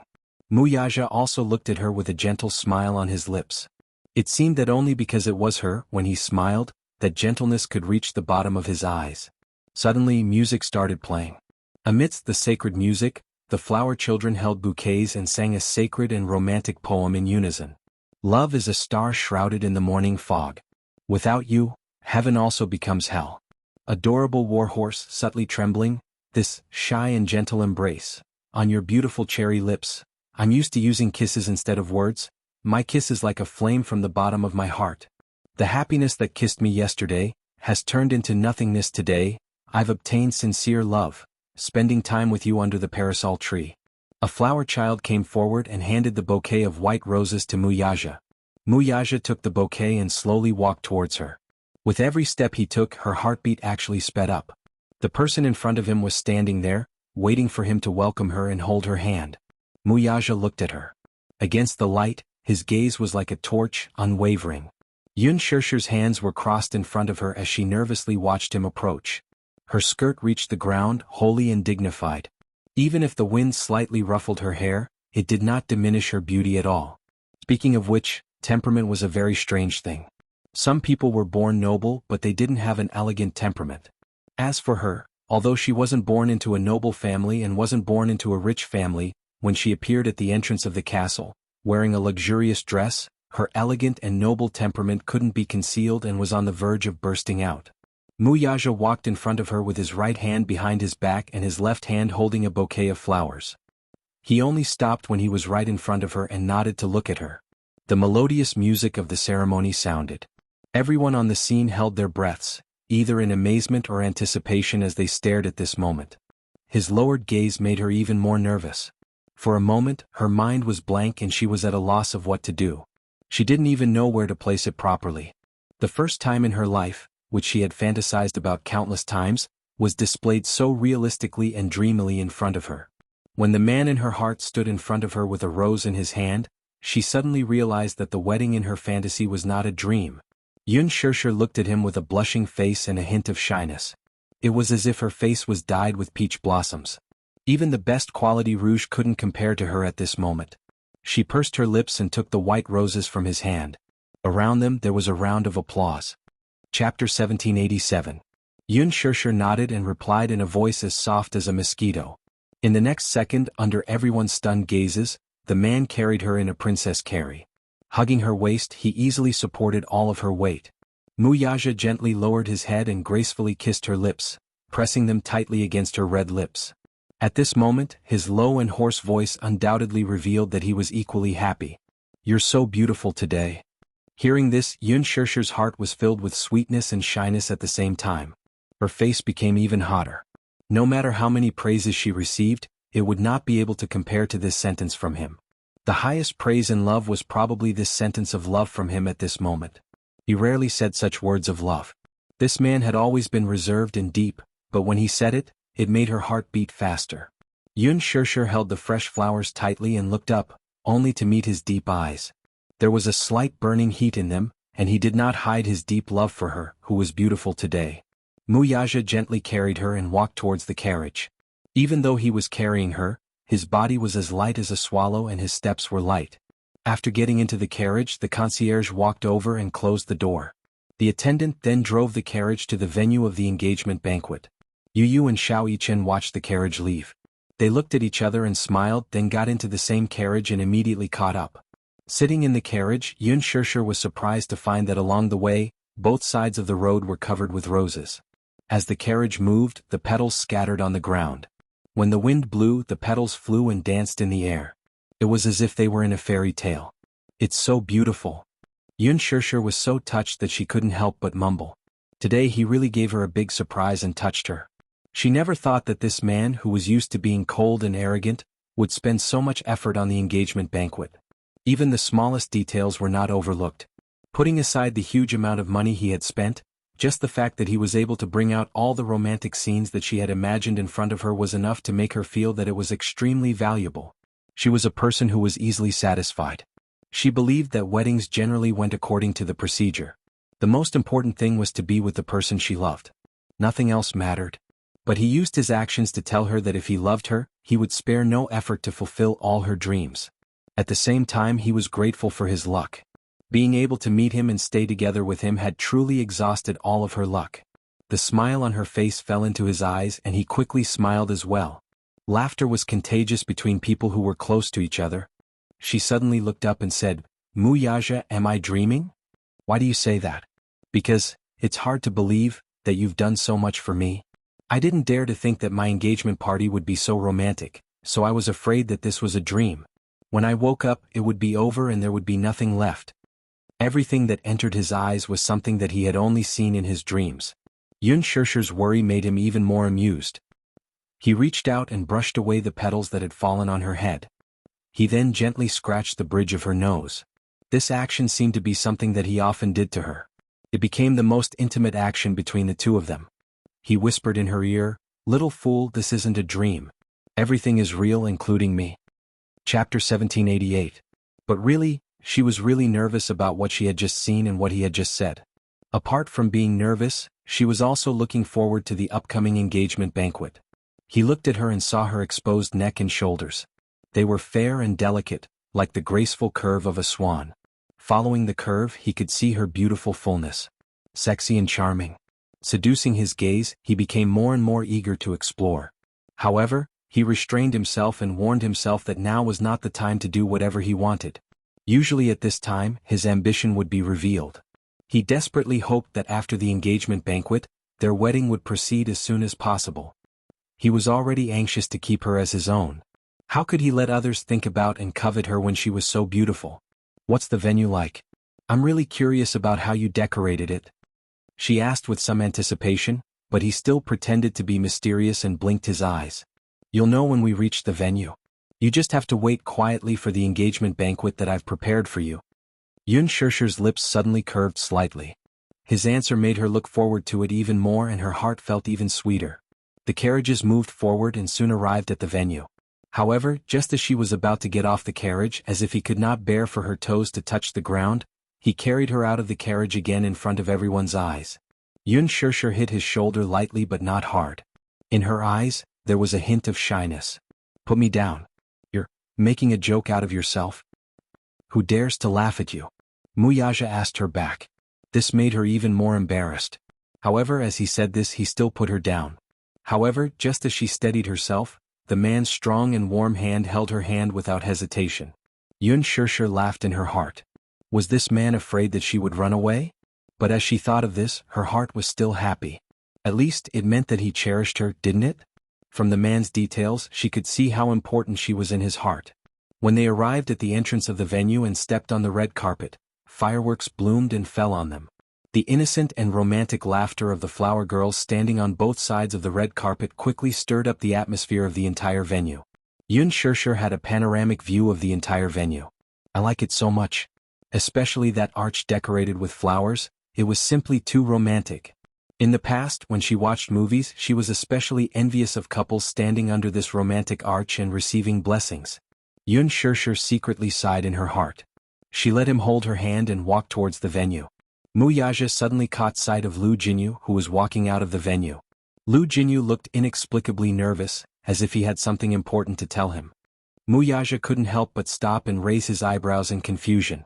Seeing that he had stopped walking, Yun Shirshir also looked at him curiously. However, when she saw that he was looking into the distance, she followed his line of sight and looked at Lu Jinyu. Lu Jinyu walked over and said in a low voice, "Chief, there was news just now that an unidentified armed cargo ship forced its way to the port of the island. A few unidentified foreign men came down from the ship. I don't know what's going on at the moment, but I'm planning to go over and take a look." Chapter 1789. Muyaja's eyes were filled with suspicion, and his tone was filled with displeasure. "Didn't you order people to seal off this place? Why are there still people barging in?" "It's my fault. But I've already sent people to guard this place and the sea route is tightly sealed.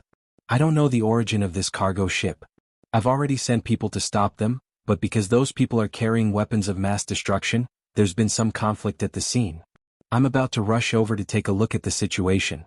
Muyaja's eyes darkened, and a gloomy expression appeared on his face. "You're saying that it's an armed cargo ship that forcefully docked at the port?" "Yes. What other suspicious information do you have?" Lu Jinyu pondered for a moment and then replied, "Based on the information we have, it should be a cargo ship full of military munitions. As far as I know, such cargo ships are usually used by arms dealers to transport military munitions, and they are equipped with a large number of military munitions. These people are very aggressive, and it seems like they want to barge into the venue. However, I also suspect that they might be pirates who hijacked the cargo ship. But it's just a suspicion, and it hasn't been confirmed yet." Muyaja's heart skipped a beat. Arms dealers were businessmen or organizations that engaged in the trade of military munitions. Generally speaking, these business groups would use shipping to transport goods from the factory to the front line of the battlefield in order to fool others. Generally speaking, shipping was a more common method of transport. It was safe and carried large quantities. Generally speaking, cargo ships would be equipped with a large number of well-trained mercenaries. This was a private island. Although it was equipped with a relatively high level of security, it would definitely not be able to gain the upper hand if they were to deal with these people. Arms dealers, that was an organization that played with the flames of war. What could be more lethal than this? But why would an armed cargo ship barge in? The abilities of these people who came were really not small. Immediately he ordered, "Go over and take a look. If there's anything, report to me immediately." "Yes. I'll rush over to take a look now." Lu Jinyu rushed over as soon as he finished speaking.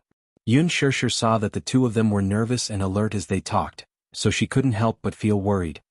"What's wrong?" "Nothing. Don't worry." However, just as he finished speaking, the rumbling sound of an armed helicopter could be heard from afar. Mu Yaja raised his head abruptly and saw a helicopter approaching the venue from the direction of the port. All the guests couldn't help but panic.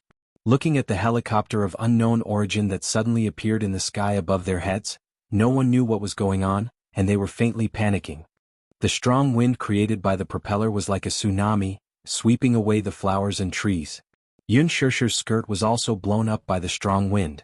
Mu Yaja immediately protected her behind him, handsome eyes cold, eyes vigilantly looking at the approaching plane. The helicopter slowly landed, and the cabin door was suddenly pushed open. At the cabin door, a tall and straight figure suddenly leaned out. His military windbreaker was fluttering in the wind, and his sleeves were fluttering. The man had one hand on the cabin door and the other on his hat. His casual posture could not hide his noble and arrogant demeanor. He raised his head slightly, revealing his incomparably handsome face to everyone's eyes. Chapter 1790. Mu Yaja's gaze turned cold. He was even more wary of this man's aggressiveness. Alas, when she caught sight of the man's handsome face, her breath caught in her throat and she could not make a sound for a moment. At the entrance of the helicopter, Gong Jie was dressed in a military trench coat. The sleeves of his coat fluttered in the wind, and a pair of snow-white military boots made him look even more handsome. His silver-white hair fluttered in the strong wind, constantly invading his arrogant and handsome face. The helicopter slowly made a forced landing. The wind and waves swept up sand and sand. The surrounding guests were either shocked or surprised as they gathered together and looked up at the godlike figure who seemed to have descended from the sky. Who is that? Gosh, isn't that a military helicopter? Who is that? Who is that man? He's so handsome. What a beautiful man. Look at his eyes. They're so mesmerizing. Yun Shishir watched the helicopter descend lower and lower. She widened her eyes in disbelief until she saw that familiar and devilish face. For a moment, an inexplicable bitterness and emotion welled up in her heart. Then she covered her mouth with her trembling hands and cried tears of joy. Xiao Jie, he's here. She thought that he wouldn't show up at her engagement party. Xiao Jie had said that the hatred of the Mu family's matricide had seeped into their bones and blood. It was impossible to get rid of it. The Gong and Mu families were irreconcilable. He would not object, but he would not attend her engagement party with the intention of giving her his blessings. Although he did not say it explicitly, she understood the meaning behind his words. Therefore, she had already mentally prepared herself to not have him at such an important moment in her life. She did not expect that he would appear. Like a god, he descended from the sky and appeared in front of her. Rumble, the helicopter's propellers whirred at high speed. A suspension ladder was suddenly lowered from the cabin's entrance. Gong Jie gracefully and nimbly descended the ladder. When he was 3 meters away from the ground, he abruptly let go of the handrail and landed suavely. With a leap, he landed steadily on the ground. Ah, that was so dangerous. Jumping down from such a high place is too scary. Everyone cried out in surprise. However, when he stood up straight, he took off the white military cap on his head and raised his head. His lips curled into an arrogant and enchanting arc. The aura that accompanied him seemed to be natural and noble. It was dangerous and domineering to the point of being unreasonable. The powerful aura instantly spread toward the crowd. It was impossible to resist it, stunning everyone at the scene. It was as if he was an innate king, causing others to involuntarily submit to him. Gong Jie quietly stood where he was. His eyes fell on Yun Shishir and he was suddenly shocked. However, there was a flash of emotion on his face and a gentle smile appeared on his face. Thank goodness. He wasn't too late. This time he went to sign a bill and hurriedly loaded the goods. He didn't even have the time to send the batch of munitions to the battlefield, so he hurriedly changed his route and rushed here. She wanted to arrive at the venue on the day of the engagement banquet. Along the way, the cargo ship was unlucky. It suddenly encountered a thunderstorm and had to temporarily anchor at the port for a period of time to avoid the wind and rain. However, when he looked at the time, he was afraid that he would not be able to make it. Therefore, he did not wait for the thunderstorm to pass and hurriedly set sail again. Chapter 1791. The sea route on the island was completely sealed off. He had paid a huge price to break through the blockade and finally reached the port. When he reached the port, he tried to force his way to the shore but was stopped by the island's security personnel. When Gong Jie got off the cargo ship, he was immediately stopped. Even though he didn't care about the island's security arrangements at all, he had a group of powerful mercenaries with him. It would only take him a few minutes to break through the defenses and clear a path. However, today was his sister's happiest day. He didn't want to cause too much of a commotion and didn't want to be stained with blood on such a good day. Hence, he used the cargo ship's helicopter to rush all the way to the banquet venue. Fortunately, he wasn't late. At the most important moment, he arrived just in time. At first, he had a long internal struggle about whether or not to attend this engagement banquet. However, he couldn't let go of this feud that had seeped into his blood and bones. Not coming? However, he couldn't miss such an important day for his sister. He had already missed 15 years with her. How many more 15 years could he miss? If he didn't come, his sister would definitely be sad and upset, right? Ever since he could remember, Gong Jie could be said to be fearless. Even if he respected his father from the bottom of his heart, he was never afraid of him. However, the only thing he was afraid of was her tears. He couldn't stand by and watch her be disappointed and upset. Hence he came. He put down all his grudges and hatred and appeared here to give his sister his blessings at the most important moment. Gong Jie stood upright with one hand in his trouser pocket. The windbreaker on his shoulders fluttered in the wind, elongating his shadow.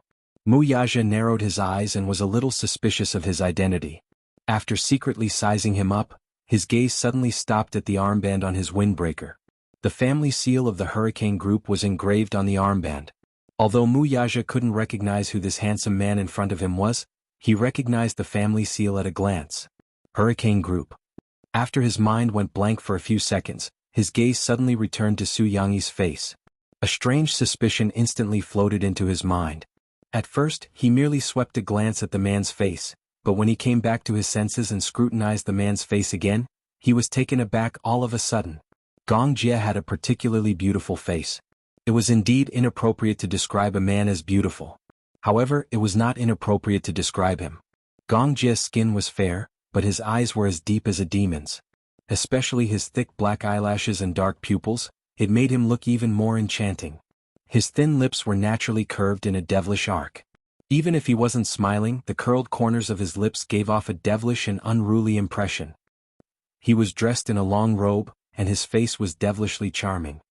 His short hair was as white as snow, and his sharp eyebrows made him look even more imposing. However, whether it was the charm or the outline of his facial features, they were extremely similar to Yun Shishir's imagination. If it wasn't for the aura, if the two of them stood together and changed into the same attire, it would be impossible to tell who was who.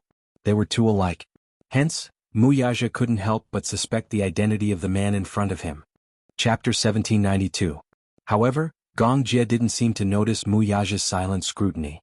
Instead, he walked over to Yun Shishir.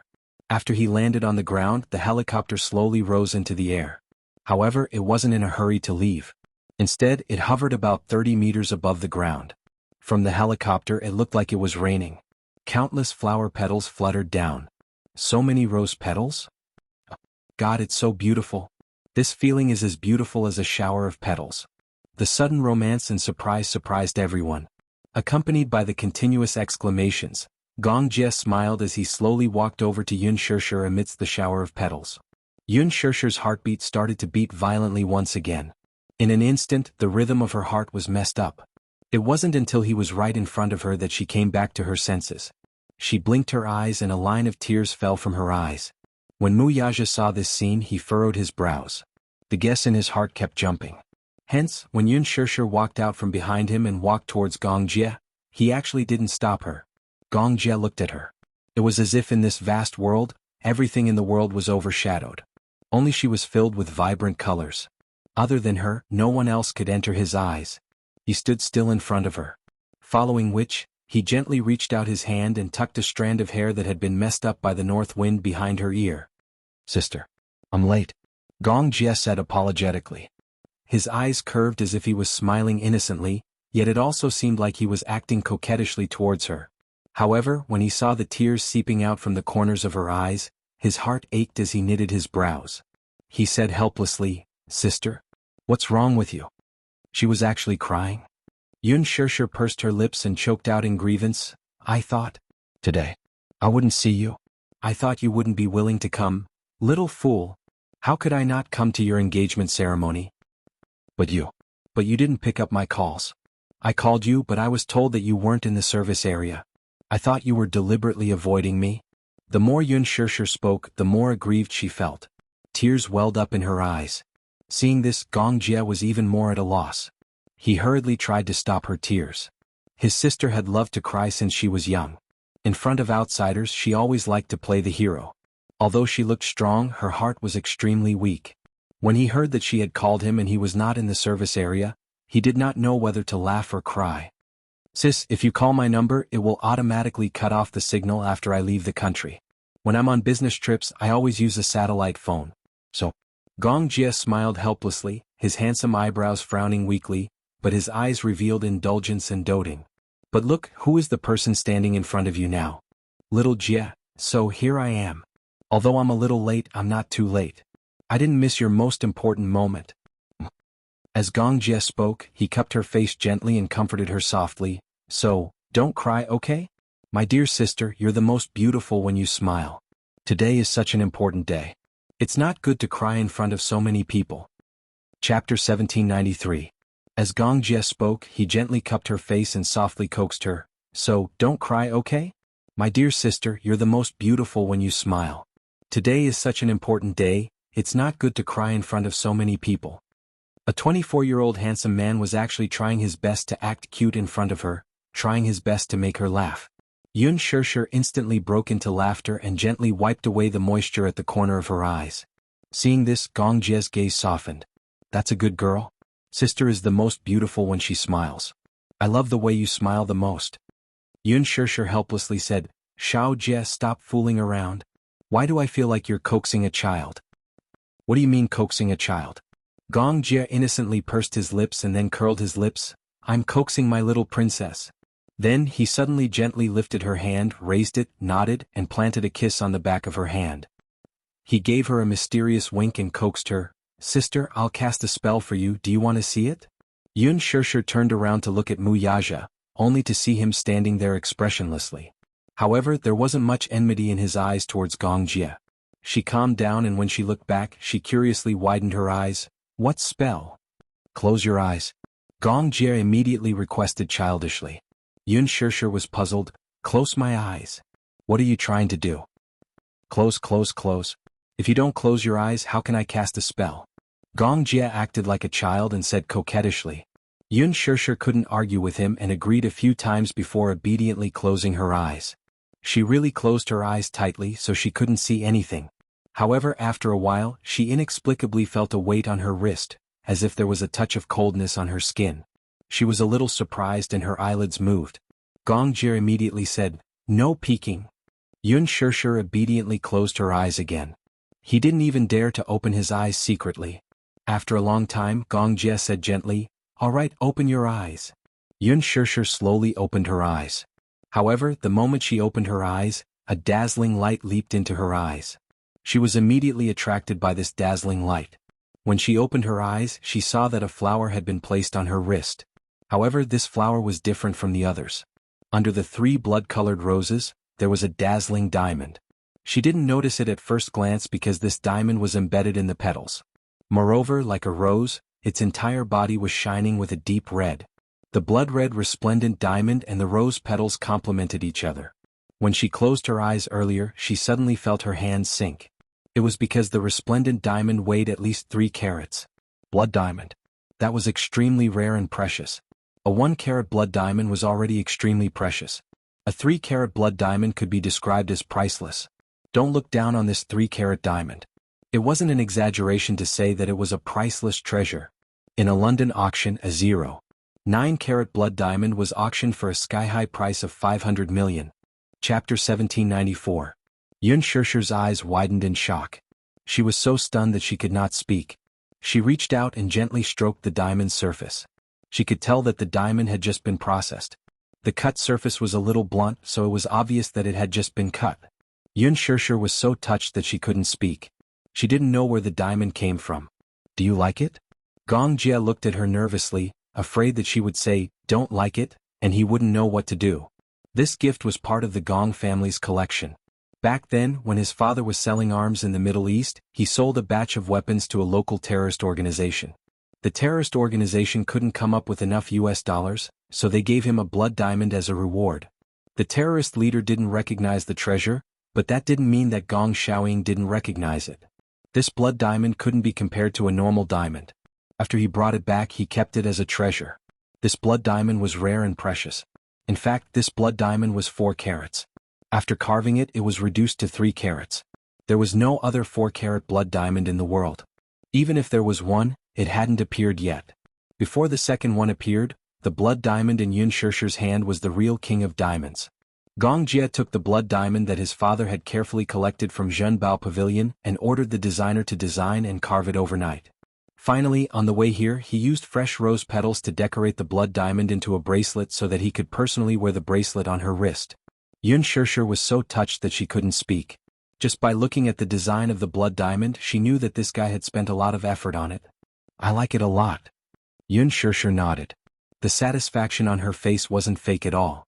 She sincerely expressed her love for it. She raised her head and said with a smile, "Actually, the fact that you're here is the best gift you can give me. Nothing else is as important as you coming. I definitely won't miss sister's engagement. Not only that, I won't miss any important occasions in the future." He spoke seriously and there was no trace of a joke on his face. Instead, it was extremely sincere. "However, I have another reason for coming here."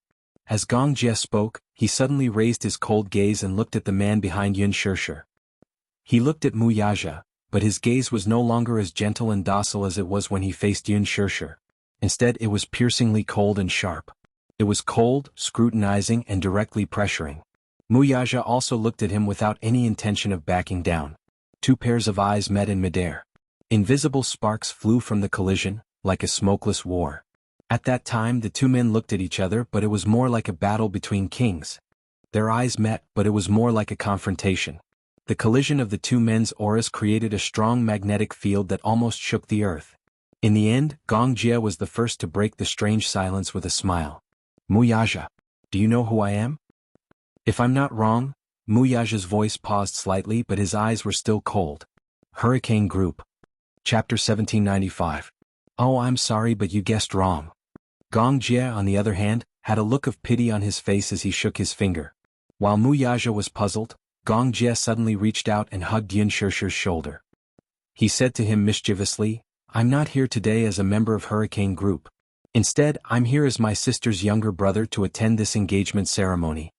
The corner of Mu Yaja's eyes twitched fiercely. However, he heard Gong Jia say in a lazy tone, "Ayaya, let me think. Actually, you should call me brother-in-law, right?" Yun Shishir was instantly amused by his mischievous tone. Mu Yaja's expression became even more strange.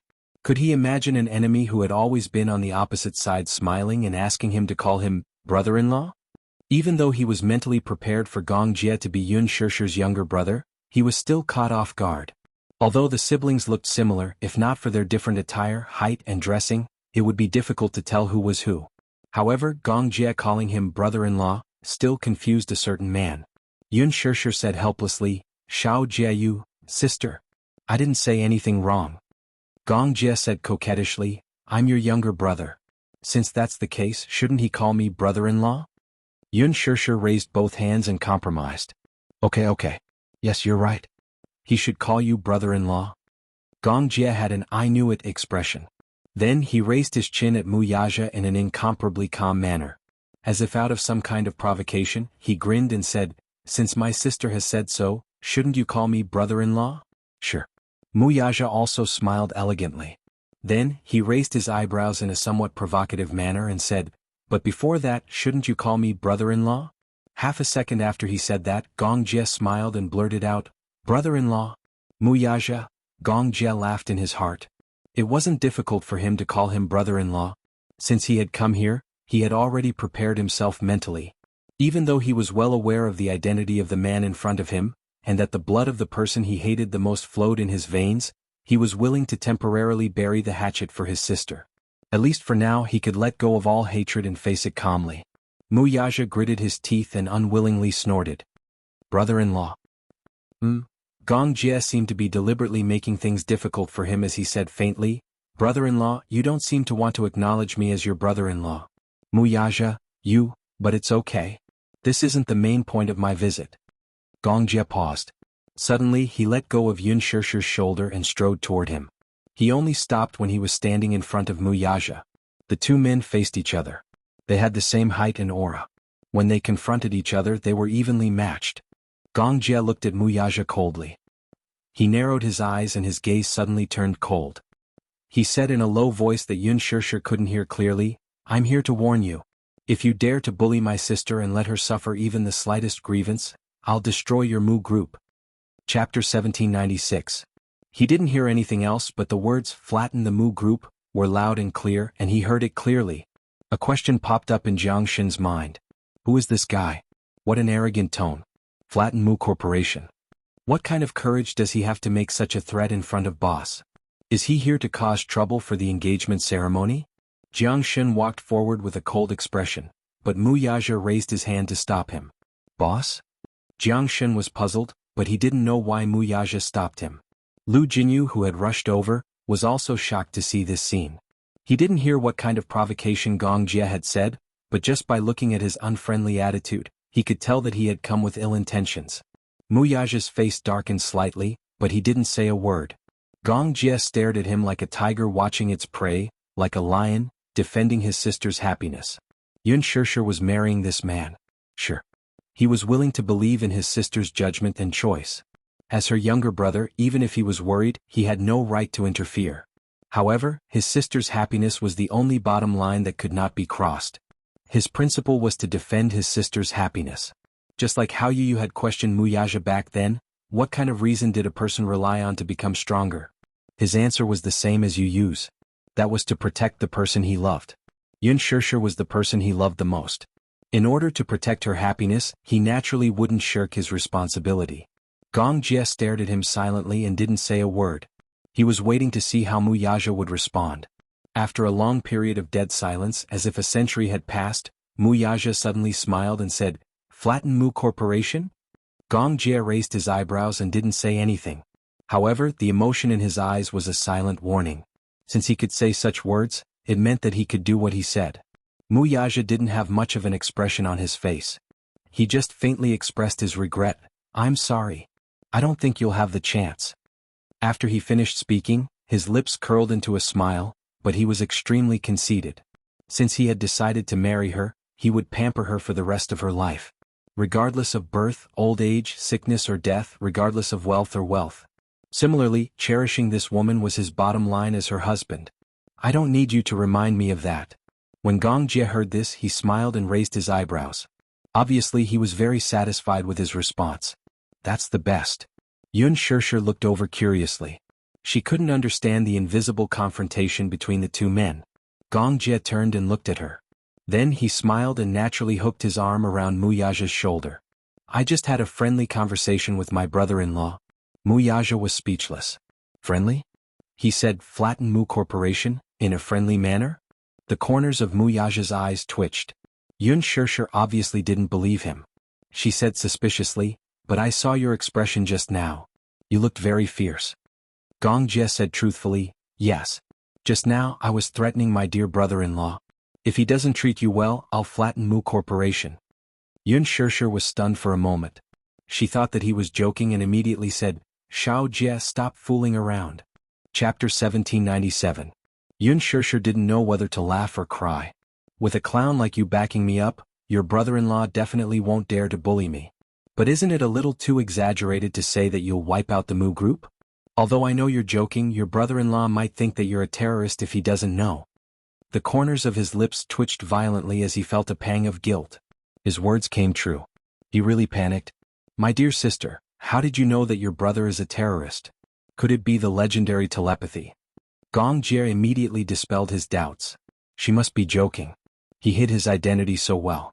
How could she know that he was a terrorist? But strictly speaking, he wasn't a real terrorist. He was just a little more awesome than terrorists, just a level higher. It could be said that if the Hurricane Group stopped the large-scale weapon shipments to the Middle East, it could be said that more than half of the world's terrorists could close down at home and have nothing to do. As the Hurricane Group that dominated the world's war situation, how could terrorists compete with it? Gong Jie immediately changed the topic coquettishly. What? Sister, you actually said that your brother is like a terrorist. I'm so sad. Yun Shishir smiled helplessly. Who asked you to speak like a terrorist? Gong Jie was speechless. He was used to speaking like this and couldn't change it. But, sister was biased. She was obviously protecting his brother-in-law. He felt so wronged. Gong Jie glared at Muyaja angrily. Muyaja felt a murderous gaze on him. When he looked back, he met Gong Jie's resentful gaze. The two men's gazes met again in midair and there was a burst of electromagnetic sparks. Muyaja glanced at Gong Jie and then smiled. He said in a low voice, "Don't worry, I know that my brother-in-law is joking. He said that because he's afraid that you'll be wronged, so I won't take it seriously." Although he said that, a certain man couldn't help but silently criticize in his heart. To be honest, he was actually quite curious. Although the man in front of him was young, his tone was arrogant and he actually dared to threaten him. Actually, he really wanted to see for himself what kind of means and capabilities this man had to be able to flatten the Mu Group overnight. He knew this man's identity. He was from the Hurricane Group and had extraordinary capabilities. But the Mu Group couldn't be wiped out by the Hurricane Group overnight. Did he think that the Mu Group was weak? How could they be so weak that they couldn't even withstand a single blow? Jiang Shen and Lu Jinyu were perplexed. They exchanged glances, but neither of them knew what was going on. Brother-in-law? Sister? Brother-in-law? They were totally to be confused. What was going on right now? Up to Gong Jie and Jiang were similar? Jiang to Yun Gong Jie, to Yun, to look. Then to Yun's. To Tut. To Jiang, to look. Is to biological siblings? Lu Jinyu pointed at Gong Jie in surprise. Could it be that this man who appeared out of nowhere is sister-in-law's brother? Yun Shishir smiled awkwardly. Yes, he's my brother. What's wrong? We do look alike. Yun Shishir explained, we're twins so it's normal that we look alike. Chapter 1798. Twins? Then they were siblings. Jiang Shen was confused. He suddenly interrupted, cleared his throat and pointed at the helicopter hovering in the sky. Moreover, a burly mercenary was standing at the cabin door, scattering flower petals like a celestial maiden. He asked quietly, whose helicopter is this? Gong Jie said calmly, it's mine. Yours? Jiang Shen pondered for a moment. Then he suddenly thought of something. Then he asked quietly, in that case the armed cargo ship that forcefully broke through the blockade and docked at the port is also yours? Yes. It's mine? Gong Jie broke out in cold sweat and felt guilty. Then he said righteously, but what do you mean by an armed cargo ship? It's obviously an ordinary cruise ship. Don't talk nonsense. An ordinary cruise ship? Jiang Shen narrowed his eyes suspiciously and sized him up. *CK. Did he really think he was retarded? How could he not tell a cruise ship from a cargo ship? Moreover, who would stuff hundreds of containers full of firearms on a cruise ship? Also, how could an ordinary cruise ship forcefully break through the blockade of the route and dock at the port? Moreover, who had seen a cruise ship equipped with long-range missiles and large-scale cannons? Who had seen it before? Who had seen it before? This guy was lying through his teeth. Jiang Shen said, sister-in-law, your brother can't be, he was probably an arms dealer. Gong Jie snorted coldly. Today is my sister's big day. That's why I came all the way here. Yun Shishir also asked suspiciously, Xiao Jie, is this cruise ship yours? Gong Jie was stunned for a moment, then said, it's mine. Yun Shishir asked again, what do you do for a living? I'm a businessman. I have a few private ships to carry goods. Jiang Shen sneered silently in his heart. He was a businessman. There was nothing wrong with that. He was just an unscrupulous businessman. When Yu and Xiao Yichen arrived, they saw Gong Jie in a trench coat standing beside Yun Shishir from afar. The corners of their eyes twitched and their hearts skipped a beat. Why did this guy rush over? How did he get here? Suddenly, he realized that he had heard that an armed cargo ship had broken through the blockade and was anchored at the private port of the island. Could it be that this was his doing? Yu rubbed her forehead helplessly. Did this uncle of hers have to be so high profile? Upon hearing the commotion, Yun Yeqing and Yun Yeho walked out as well. According to the procedure, the next step would be for Yun Yeqing to hold her hand and hand it over to Mu Yaja. For this reason he deliberately wore a well-ironed suit. Although he was slightly older and had experienced many changes in the past few years, he still deliberately dressed himself up on such a rare occasion. He looked very presentable. However, when he walked out, he saw Yun Shishir standing together with an unfamiliar yet familiar man. He was immediately confused. The reason why he said he was unfamiliar was because he had never seen this man before. He said he was familiar because he looked similar to Yun Shishir, especially that pair of eyes. It was as if they were cast from the same mold. This is Chapter 1799. Gong Jie turned around and saw Yun Yeqing in a suit. Upon hearing Yun Shishir's introduction, he was stunned for a moment and did not react in time. Father? Suddenly he came back to his senses and understood that this so-called father was probably referring to her adoptive father. Yun Shishir continued, "When I was 9 years old, he was the one who brought me back to the Yun family and adopted me at the welfare center. Although he's my adoptive father, he's always treated me like his own. Even though I'm not his biological father, he's never mistreated me in any way. In my heart he's my father. Xiao Jie, you should call him uncle." Gong Jie nodded obediently at his mother's words. Following her wishes, he greeted the man meekly, "Hello, uncle."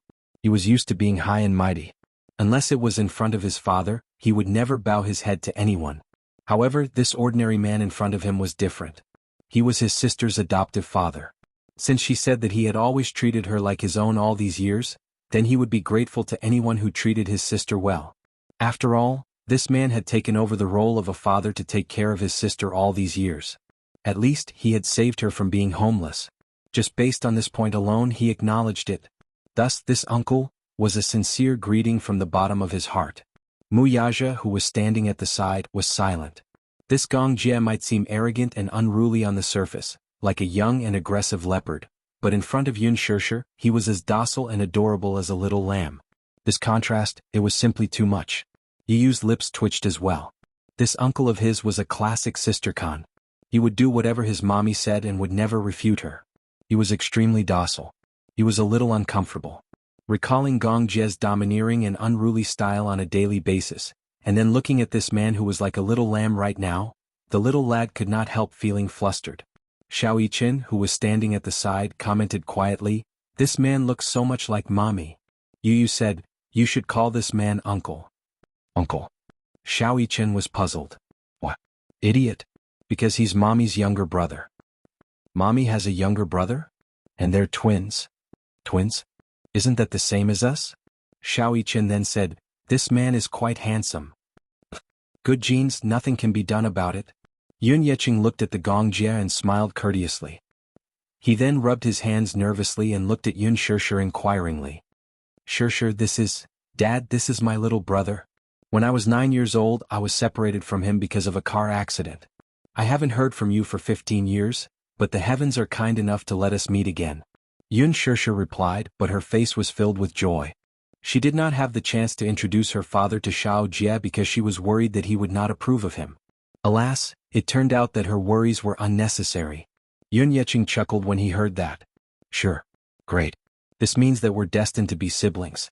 Still, the car accident you're talking about?" Yun Shishir said helplessly, "I'll go back and explain it to you later. It's complicated." Chapter 1800. However, this man's identity was worth investigating. Lu Jinyu took another look at Gong Jie and was stunned for a few seconds when he caught sight of the epaulets on the latter's windbreaker. The symbol of this epaulette was very familiar. Hurricane Group? Lu Jinyu's face turned pale when he realized what was going on. Hurricane Group? Wasn't that the #1 military group that caused the entire world to tremble in fear? It was said that they were so powerful that they could make the world tremble with a stomp of their feet. Their influence was terrifying. The Mu Group's power was obvious to all in the world.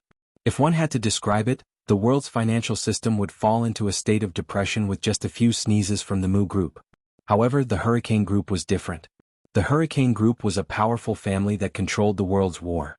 It could be said that 70% of the world's weapons came from the Hurricane Group's military factories. The Gong family's every move was directly related to the direction of the war. All the wars in the world ended because of them, and they also started because of them. The world's financial system was in crisis, but the war never stopped. It could be said that the Hurricane Group was growing stronger and stronger, and it was a family that was feared by many. Lu Jinyu couldn't help but feel confused. What? Sister-in-law's younger brother was actually from the Hurricane Group. Who exactly was he? Judging from his momentum, he seemed to be of an extraordinary status. Could he be a core member of the Gong family? Jiang Shen whispered, Jinyu, could this be someone from the Hurricane Group? Lu Jinyu said gloomily, judging from his stance, it can't be wrong. It seems like he's from the Gong family. In that case, sister-in-law's maternal family is also very powerful. But sister-in-law doesn't seem to know her younger brother's identity. It's a little strange. Boss is in trouble. He thought that he had married a little white rabbit, but it turns out that this little white rabbit has a group of lions behind her. Lu Jinyu suddenly mourned for Muyaja for a few seconds and then said, if sister-in-law is from the Gong family, then her maternal family is indeed difficult to deal with. Jiang Shen's heart also ached for Muyaja as he observed a few seconds of silence. His heart ached for his boss for a second. Muyaja looked at them coldly, but he didn't know what these two fellows were silently criticizing him about. He glared at Jiang Shen as a warning. Lu Jinyu and Jiang Shen cleared their throats in unison, feeling a little awkward. He told Yun Shishir, it's getting late. Since everyone is here, it's time to start the ceremony. Then he walked over and wanted to hold Yun Shishir's hand. Gong Jie said politely, hello uncle. I have something to discuss with you. Yun Yecheng was slightly unaccustomed to his gentleness, so he asked politely, what's the matter? Gong Jie lowered his head and glanced at Yun Shishir beside him. Then he smiled gently and asked, can I take my sister's place at the engagement ceremony today? This. Gong Jie clasped his hands together like a child. Please, please. This is a wish that I've been wanting to fulfill for the past 15 years. I hope that you can fulfill it for me. The reason why he had risked his life to rush all the way here at all costs was so that he could hold Yun Shishir's hand and walk through the ceremony with her. This was also his wish. Chapter 1801. Gong Jie then sought his sister's opinion. Sis, can I? I want to hold your arm as we enter the venue. Of course. Yun Yecheng agreed. Great. Great. Since you're her brother, it's Shishir's wish for you to hold Shishir's arm as she enters the venue on such a special day. Of course I'm happy for you. Thank you, uncle.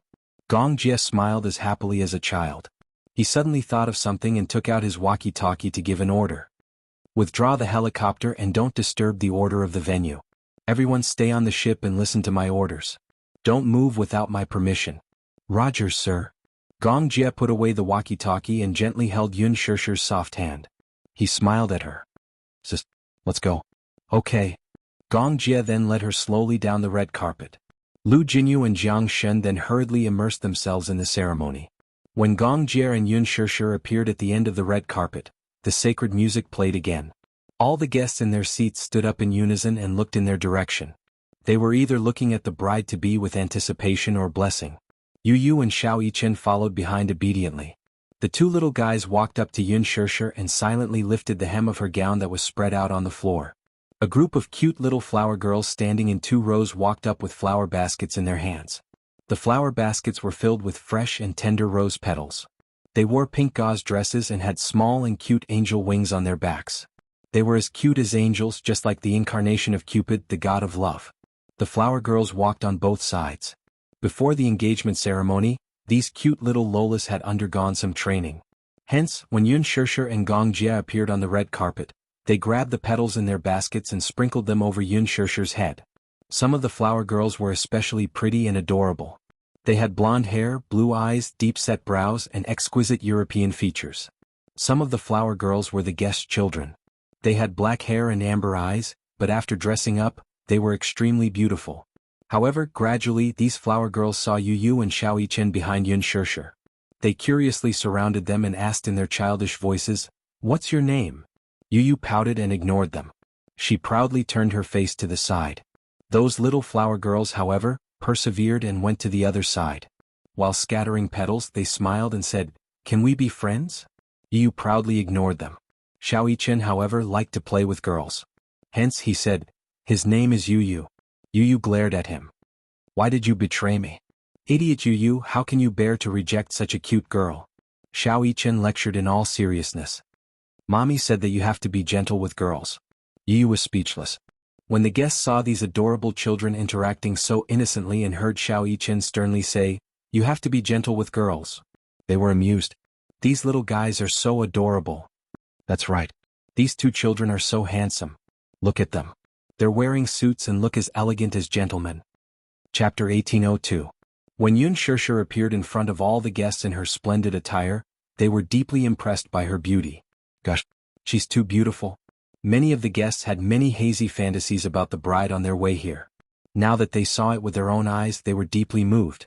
Perhaps, strictly speaking, Yun Shishir was not the most beautiful bride they had ever seen, but she was the most elegant woman. Some people were beautiful, but this beauty was empty and soulless, like a porcelain doll that had a surface but no soul. Yun Shishir's beauty, however, was not limited to the surface. It was a beauty that bloomed from the inside out. Her luxurious gown was like a blooming rose.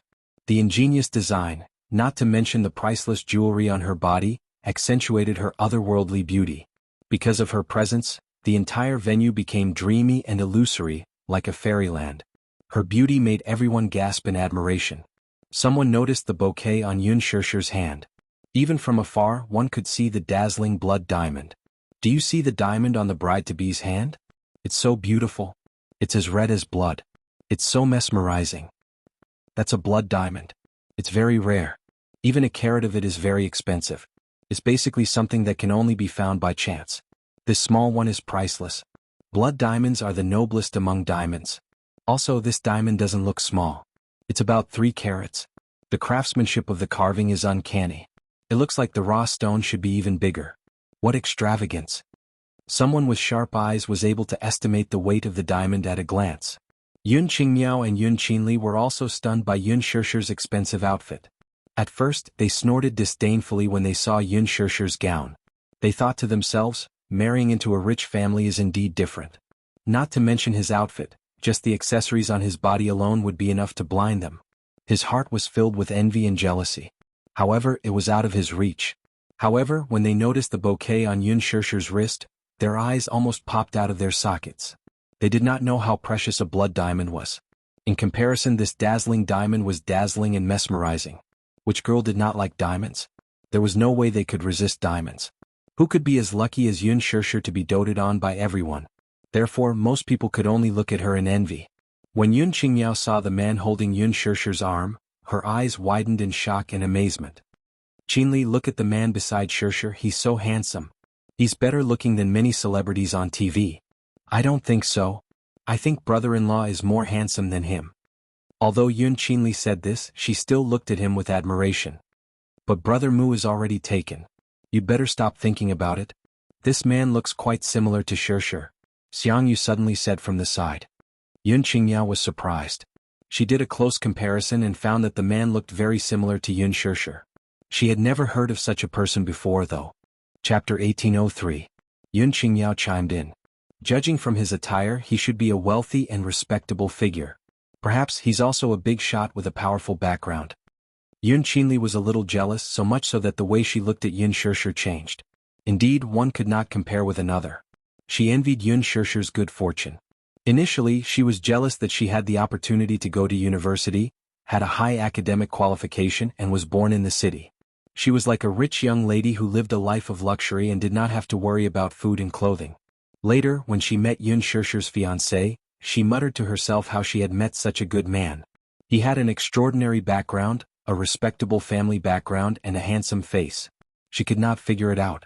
How could she have met so many lucky people? In Yun Qinli's heart, Yun Shishir was like a princess who had been spoiled by the heavens. With so much love on her, she did not have to worry about living an ignoble life. Now, however, it was only at the engagement ceremony that she was truly defeated. Yun Qinli could no longer suppress the sense of defeat in her heart. Feeling unbalanced, she bit her lip and kept looking at the backs of Yun Shishir and Gong Jie. Under everyone's gaze, Gong Jie held Yun Shishir's arm as they walked to the flower arch. Then they stopped in their tracks and stood there with a smile. Lu Jinyu walked over in a formal suit. He was in charge of this engagement banquet. As the MC of Mu Yaja's engagement banquet, he naturally felt honored. Therefore, he had gone through the script several times until Mu Yaja was satisfied with it. In many weddings, the opening speech was very emotional, but if it was too emotional, it would inevitably appear a little pretentious. With the microphone in hand, Lu Jinyu's concise and humorous opening speech pushed the atmosphere in the venue to a climax, driving the guests' emotions to a high.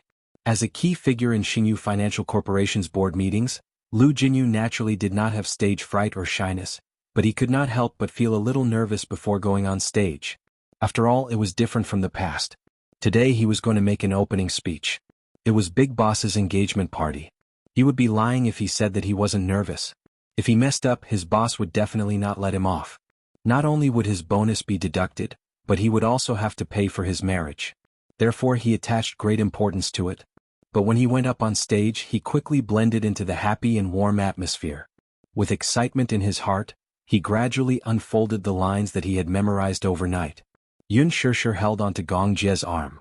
From the beginning to the end, her smile was gentle. Her gentleness was infectious and made people feel exceptionally warm. The atmosphere at the scene gradually increased. Lu Jinyu smiled and said, "Next, I would like to invite all distinguished guests to witness this most sacred moment together. Let's welcome our groom-to-be." Ceremonial music sounded. Under Yun Shishir's smiling gaze, Muyaja slowly walked towards her with flowers in his hands, welcomed by a group of little flower girls. At this moment, Yun Shishir suddenly became uncontrollably nervous.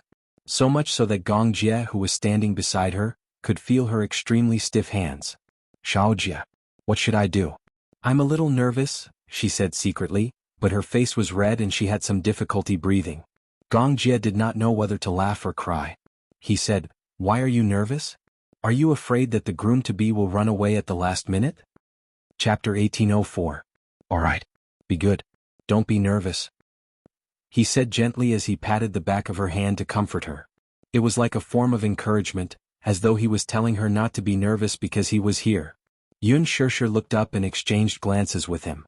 She took a deep breath and only then did she feel less nervous. In the blink of an eye, Muyaja was already in front of her. All the guests stood up and applauded. His group of brothers stood at the side excitedly and whistled. They were obviously very excited.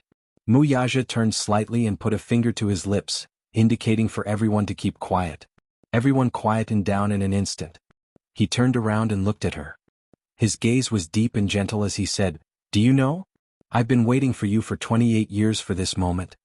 Yun Shishir was stunned and looked at him in disbelief. Gong Jie looked at him silently, but his lips curved slightly and he did not say anything.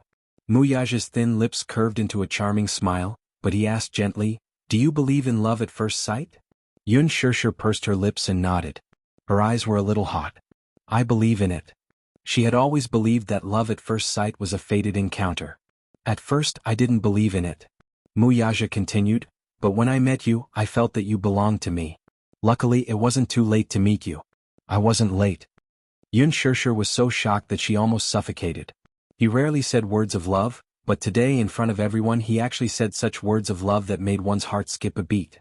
Yun Shishir's face turned red, but her eyes were slightly moist because of it. Muyaja said slowly, "Thank you for making me believe in fate." As soon as he said that, he handed her the bouquet in his hand. Yun Shishir held the bouquet shyly. The next second, Muyaja hugged her shoulders affectionately and kissed her delicate red lips tenderly. The guests below the stage were also touched and clapped their hands. Some were so touched that their eyes were wet. The most beautiful love might not be met in the most beautiful years, but it was the company of holding hands for the longest time. It was the most beautiful thing to have until the end. At this moment, Gong Jie quietly let go of his hand and stepped down from the stage. He stood by the side and quietly watched the tender scene on the stage, his gaze gradually deepened. At this moment he put aside all the feuds and resentment, and offered his most sincere blessings for the person he loved deep in his heart. Sister will be happy. As long as she could be happy, he would not regret his decision no matter what. After a short moment of tenderness, Lu Jinyu walked up to the stage and said mysteriously to the guests, "Let's invite our honorable little guest to perform a special performance for everyone." Xiao Yichen walked up to the stage and then walked to the center of the stage. He stood between Muyaja and Yun Shishir and suddenly took out a small magic wand. "Next, I'm going to perform a magic trick for everyone." "What magic trick?" Lu Jinyu pretended to be mysterious. Xiao Yichen, however, learned from Yu's arrogance and snorted coldly. "You'll know when I perform it." The guests roared with laughter. They all thought that this little guy, who was as serious as a little adult, was really too adorable. He was pretending to be mysterious. Chapter 1805. The little guy suddenly waved his hands in the air to the music in the hall. He closed his eyes and looked very stylish. He was imitating the world's top magician, as if he was going to perform a mysterious magic trick. However, after waving his hands for a long time, nothing happened. Wuxia had no idea that there would be such a trick during the ceremony. He looked confused. Yun Shirshir's eyes widened in curiosity as she waited to see what the little lad was up to. Yu, who was standing at the side, fell silent. What kind of clown was this guy trying to pull on stage? Lu Jinyu urged, "Did you conjure anything?" Seeing that nothing happened, Xiao Yichen got a little anxious. His face flushed red as he said, "Don't be anxious. I'm still brewing." As soon as he said that, the guests below the stage burst into laughter again. They were amused by the child's cuteness and playfulness. "This child is so adorable." Yu raised his eyebrows. Playfulness? In his opinion, Wuxia was a clown. What kind of trick was he up to? Wuxia waved it around for a long time, but there was still no movement from it. The guests below the stage burst into laughter again. Wuxia suddenly felt uneasy and asked Lu Jinyu for help. "Uncle Jinyu, what's going on? This isn't how the script was written." However, his voice wasn't soft and everyone below the stage heard him clearly. This time he was exposed. Yun Shirshir snorted and burst into laughter. Wuxia and Yu held their foreheads in tacit understanding, clearly feeling helpless. However, Lu Jinyu said in all seriousness, "Have you forgotten the magic trick that I taught you yesterday?" "That's right. This is the trick. Little fool, Uncle Jinyu will teach you again." As he spoke, Lu Jinyu squatted down and held his little hands. He slowly gestured in the air. Within a few seconds, a flock of snow-white pigeons suddenly flew over from not far away. They circled the ceiling of the venue before flapping their wings and flying away. Xiao Yichen's eyes lit up. This sudden and magical scene surprised all the guests present. However, what was even more surprising was that there was actually a nimble pigeon flying straight towards Wuxia. The little fellow immediately stretched out his hand, and the pigeon nimbly landed on his finger, standing steadily on his hand. Everyone looked over and saw that there was a rose in the pigeon's mouth. Under the rose's flower path, there were two exquisite and small boxes. Wuxia smiled and wanted to take the box from its little mouth. Unexpectedly, the pigeon had a little temper and turned its head away, refusing to give it to him. Wuxia panicked and reached out to grab it. Goo! He was pecked by the proud pigeon. Wah! Wuxia looked angry. This pigeon must have been transformed by Yu. Yu had been implicated even when he was lying down. Wuxia tried to take it again, but the pigeon pecked his little pink hand again. Wuxia looked aggrieved and pursed his lips unhappily. Even a pigeon is bullying me? Everyone was amused by the clown's antics. Even Yun Shirshir couldn't be bothered to be reserved. She immediately broke into laughter. Little fool. Yu muttered. She ran onto the stage and flicked Wuxia's little head. How stupid. You can't even handle a little pigeon. Xiao Yichen felt even more aggrieved. Chapter 1806. Everyone was amused by the clown's antics. Even Yun Shirshir could not be bothered to maintain her composure as she snickered to herself. Little fool. Yu muttered as he ran to the stage and flicked Wuxia's head. You're so stupid. You can't even handle a pigeon. Xiao Yichen felt even more aggrieved as he looked at him. He was so upset that he was about to cry. Stupid Yu, why don't you do it if you can?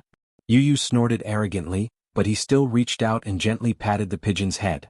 His gentle touch quickly won the pigeon's trust. Yu smoothly took the box. Then he turned around and handed the two boxes containing the rings to Wuxia.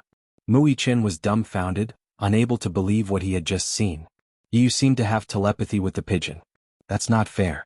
It turned out that this was the sacred moment of exchanging rings, and they had purposely used the most innocent and unique way to present it to the public. Yun Qingyao and Yun Qinli stood on their tiptoes to look at the stage, curious as to what was in the boxes. From the looks of it, they were probably exchanging engagement rings. Yu beamed. Yu and Xiao Yichen wished Daddy and Mommy a blissful marriage for 100 years. We hope that Daddy and Mommy will always love each other and grow old together. This is the gift we prepared for Daddy and Mommy on this important day. His sweet words instantly made the guests below the stage laugh. Some of the guests knew about Wuxia, but they knew very little about Yu. However, when they saw that Yu and Wuxia looked alike, they knew that this child was probably Wuxia's younger brother. It was probably because Wuxia was eager to protect his son that he did not expose him to the public too early. Yu had said that this was a secret gift for her parents, but it was not just for show. This pair of engagement rings were personally chosen by Yu Yu and Mu Yichen. Of course, this pair of diamond rings was not cheap. However, this was a small token of appreciation from Yu Yu and Xiao Yichen. Yun Shishir did not know about this. However, Mu Yaja knew about it. Before the engagement ceremony, Yu Yu had secretly found him and told him about it. It turned out that the two little guys wanted to use their private savings to personally choose a pair of engagement rings for them as a token of their sincerity. However, he couldn't let Yun Shishir know about it. Mu Yaja, on the other hand, laughed. These two were so smart that they even knew to specially choose a gift for the engagement. However, he knew very well that although the two little guys were only 7 years old, they were millionaires and had a lot of private savings. He had a rough idea of Xiao Yichen's private savings.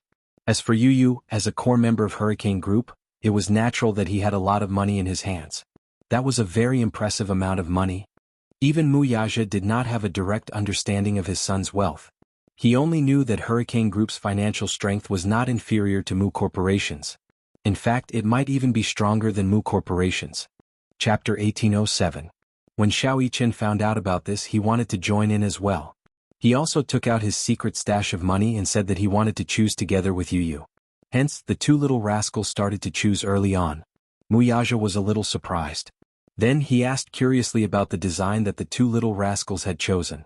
However, at this moment, the two little rascals acted mysteriously and said that they would give him a surprise on the day of the engagement ceremony. Mu Yaja took the box from him. The moment he opened the box, a dazzling light stole everyone's attention. Following the dazzling light, a pigeon's egg embedded with a pink diamond appeared in everyone's line of sight. It was a pair of engagement rings.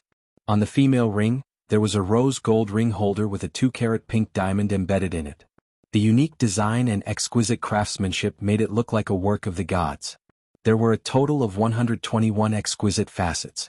The entire ring was so dazzling that one could feel its unique radiance even from a distance away. It was not to say that the bigger the diamond on the ring, the better it was. On this point, one could not help but praise Yu Yu's taste. Although the diamond was only 2 carats, its purity, color, and craftsmanship were all top-notch. On the other hand, Mu Yaja's engagement ring was similarly luxurious but reserved. There were no unnecessary decorations or embellishments. It was also a rose gold ring, but the design was extremely novel. The diamond on the male ring was embedded on the reverse side. In the inner part of the ring holder, there was a 20-carat diamond. There was a special saying about this. It meant that the love for her was in the heart and wholeheartedly. Generally speaking, engagement rings were only prepared for the female party. However, Yu Yu felt that since it was an engagement, both her daddy and mommy had to choose a ring. Hence, she chose a ring for Mu Yaja. Mu Yaja raised his eyebrows and suddenly smiled. It was obvious that the two little fellows must have spent a lot of effort to choose such a special gift.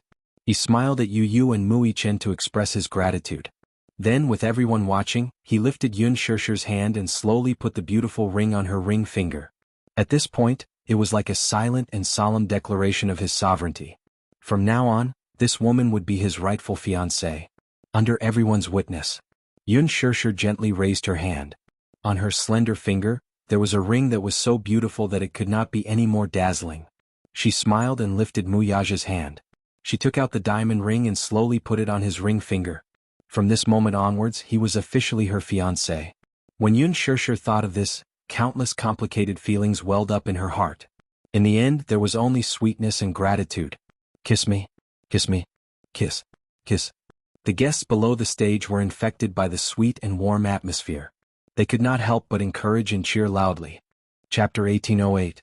Mu Yaja, on the other hand, generously hugged her waist and, under everyone's blessings, gently planted a passionate kiss on her delicate red lips. On the stage, as the two of them hugged and kissed, the applause below the stage also erupted without holding back. It was just a light kiss, but he knew when to stop. With that, the engagement ceremony was completed. Yu Yu and Xiao Yichen walked down the stage. Mu Yichen looked back 3 times as he walked. Seeing his daddy and mommy blissful moment, he was so happy that he wanted to fly into the sky. However, as he was distracted, he bumped into someone with a plop. Mu Yichen lost his balance and was about to fall backward. However, the man reached out his hand and firmly supported him as he was about to kiss the ground. Thank you. Mu Yichen was about to turn back to express his gratitude when he looked up and saw Gong Jie, who was wearing a snow-white trench coat, looking down at him expressionlessly. Yu Yu stood beside him and looked at him with disdain. What an idiot. How could you bump into someone when you're walking? I was just looking at Daddy and Mommy. All of a sudden, Gong Jie bent down on one knee with great interest and looked at him at eye level. His lips curled up slightly as a rare look of calmness appeared on his face. He was very tall as Mu Yaja. On top of that, he had the natural aura of a king. When he knelt down, it felt as though he was condescending. What's your name? Mu Yichen heard this and smiled confidently. He had inherited Mu Yaja's arrogant demeanor and was natural and unrestrained. My name is Mu Yichen. Do you know who I am? Gong Jie teased him. Mu Yichen tilted his head and smiled. I know. Oh. You're Mommy's younger brother, so I have to call you uncle. With that, Mu Yichen placed his hands behind his back and called out obediently, Uncle. Gong Jie was amused by him. Good boy. Mu Yichen said, but I called you uncle. Shouldn't you give me a big red packet? Gong Jie was stunned. He turned his head and exchanged glances with Yu. He furrowed his brows curiously. Is there such a thing? Yu fell silent and then said, Yes. Uncle, when in Rome, do as the Romans do and give him a big red packet. Gong Jie. After that, Mu Yaja and Yun Shishir walked off the stage and began to receive the guests' blessings. Soon, the gift that Jiang Shen had prepared was presented before everyone's eyes. It was a 9-tiered cake with 2 exquisite dolls made according to Yun Shishir and Mu Yaja's likeness. The entire cake was exquisitely made, with beautiful decorations and rich colors. One look at it and one couldn't help but drool. It was said that this cake was made by a famous chef and was flown over. Jiang Shen asked eagerly, Sister-in-law, do you like the gift I prepared? Yun Shishir smiled and nodded. I like it. Jiang Shen was instantly elated and his face glowed. Yun Shishir suddenly said softly, but it's not as thoughtful as Jinyu's. Jiang Shen, Lu Jinyu, who was standing at the side, was instantly satisfied. Jiang Shen was in tears. Sister-in-law, I'll give you a big red packet later too. Chapter 1809. Lu Jinyu patted him on the shoulder. See? Red packets may be tacky, but sister-in-law likes them. The rest of the group immediately agreed to prepare a big red packet, which tickled Yun Shishir to no end. The dishes were served one after another at the gala. The guests were holding plates in their hands as they chatted and toasted in front of the buffet table. Yun Qingmiao and Yun Qinli kept looking around in the crowd and finally spotted Gong Jie's back at a table. They exchanged glances and Yun Qinli urged, Sis, go and find out his name. Why do you want me to find out? Because you're dressed up prettily today. Men naturally can't refuse a beautiful woman. Yun Qinli's words were clear and logical. Yun Qingmiao, on the other hand, was secretly delighted. She subconsciously tidied her hair and looked at herself in the mirror before finally walking toward Gong Jie. Gong Jie held his plate and looked at the dazzling array of dishes, but his gaze eventually landed on the dessert section. Like Yun Shishir, he had a sweet taste and especially loved desserts. Therefore, desserts were irresistible to him. Gong Jie had just reached out his hand when a woman's hand suddenly reached out from his right and touched it. His sensitivity jolted and he quickly retracted his hand, frowning in displeasure. He had an extremely serious mysophobia and usually did not allow anyone to touch him. Even if he did, he would wear gloves in advance. He did not like anyone to touch him, except for the people close to him. Thus, while feeling displeased, Gong Jie could not help but look to his side. He saw Yun Qingmiao standing at the side with a red face and looking at him awkwardly. She appeared to be at a loss and looked apologetic. Sorry. I didn't do it on purpose. Gong Jie's face was cold as he scrutinized her from head to toe. His frosty gaze made Yun Qingmiao look even more innocent. I just wanted to try this dessert too. She forced a smile and gave a seemingly reasonable explanation. Unfortunately, unlike other men, Gong Jie's eyes were sharp enough to tell at a glance that this woman was deliberately trying to get close to him, which was why she had played such a small trick. Alas, this method of hitting on him was too boring. He had seen enough. Gong Jie had no lack of women around him. With his handsome appearance and domineering aura, as one of the heirs of the Gong family, his power was shocking. The women around him were like a river, flocking to him like a flock of ducks. There were even some who used unscrupulous means to get close to him and attract him. However, he was used to ignoring women. Unless there was a biological need, women were dispensable to him. He didn't need love. Therefore, he would definitely keep a distance from women unless he had a great need for them. Yun Qingmiao felt embarrassed as she looked at his cold face. This man seemed to be very difficult to approach. He looked noble and arrogant. His face was indifferent, and his eyes were especially cold and sharp like icicles that could pierce one's skin. Gong Jie turned around expressionlessly. Clearly he had no intention of paying attention to her. Yun Qingyao was naturally indignant about being splashed with cold water in front of everyone. Thus she bit her lip, stepped forward and gently tugged at his sleeve. Chapter 18:10. Gong Jie turned around, raised his hand and splashed the red wine all over her face. Voila! Yun Qingyao came back to her senses with the sudden noise, only to realize what the man had done to her. He had splashed red wine all over her face. Drops of red wine slid down her cheeks and eventually drenched her hair and dress. She looked extremely disheveled under everyone's watchful eyes. Gong Jie's cold gaze fell on her. His deep voice was as cold as ice, and his face was expressionless. "Don't touch me with your filthy hands, okay?" Yun Qingyao opened her mouth to speak, but when she looked at his cold face, she felt a wave of sadness and even more humiliated. I don't mean anything else. It's just that," Gong Jie impatiently interrupted her explanation. "I don't mean anything else. I just find you annoying, so stay away from me." She was so embarrassed that she froze on the spot. Her feet seemed to be nailed to the ground, and she could not take a step forward. The guests looked in her direction, and for a moment she was standing in the middle of the discussion. Yun Shishir heard the strange commotion and rushed over with her dress in hand. However, she was stunned when she saw the scene. "Xiao Jie, what's going on?" Gong Jie saw her, and the coldness on his face was immediately replaced by a gentle expression. "Sis. Xiao Jie, what's wrong with her?" Yun Shishir glanced at Yun Qingyao, who was surrounded by the crowd, and then at the mess she was in. She could not understand what had happened. "It's nothing. It's just that she touched me with her filthy hands just now. It's really annoying." Gong Jie's voice turned cold as he said, "If it weren't for Sis's important day today, she can forget about keeping that hand of hers." His voice was not loud, but it reached Yun Qingyao's ears clearly.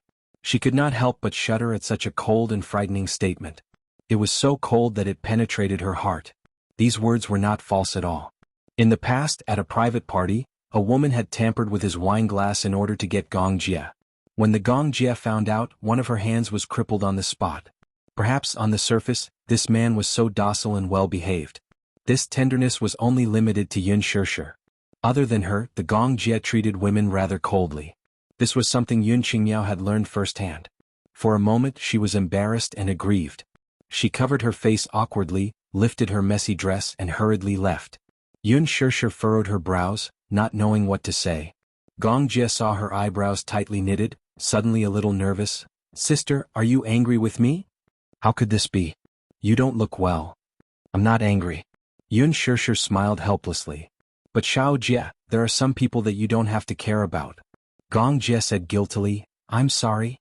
I'll restrain myself next time." Yun Shishir smiled. "All right, good boy." She gently stroked Gong Jie's head, her eyes full of indulgence.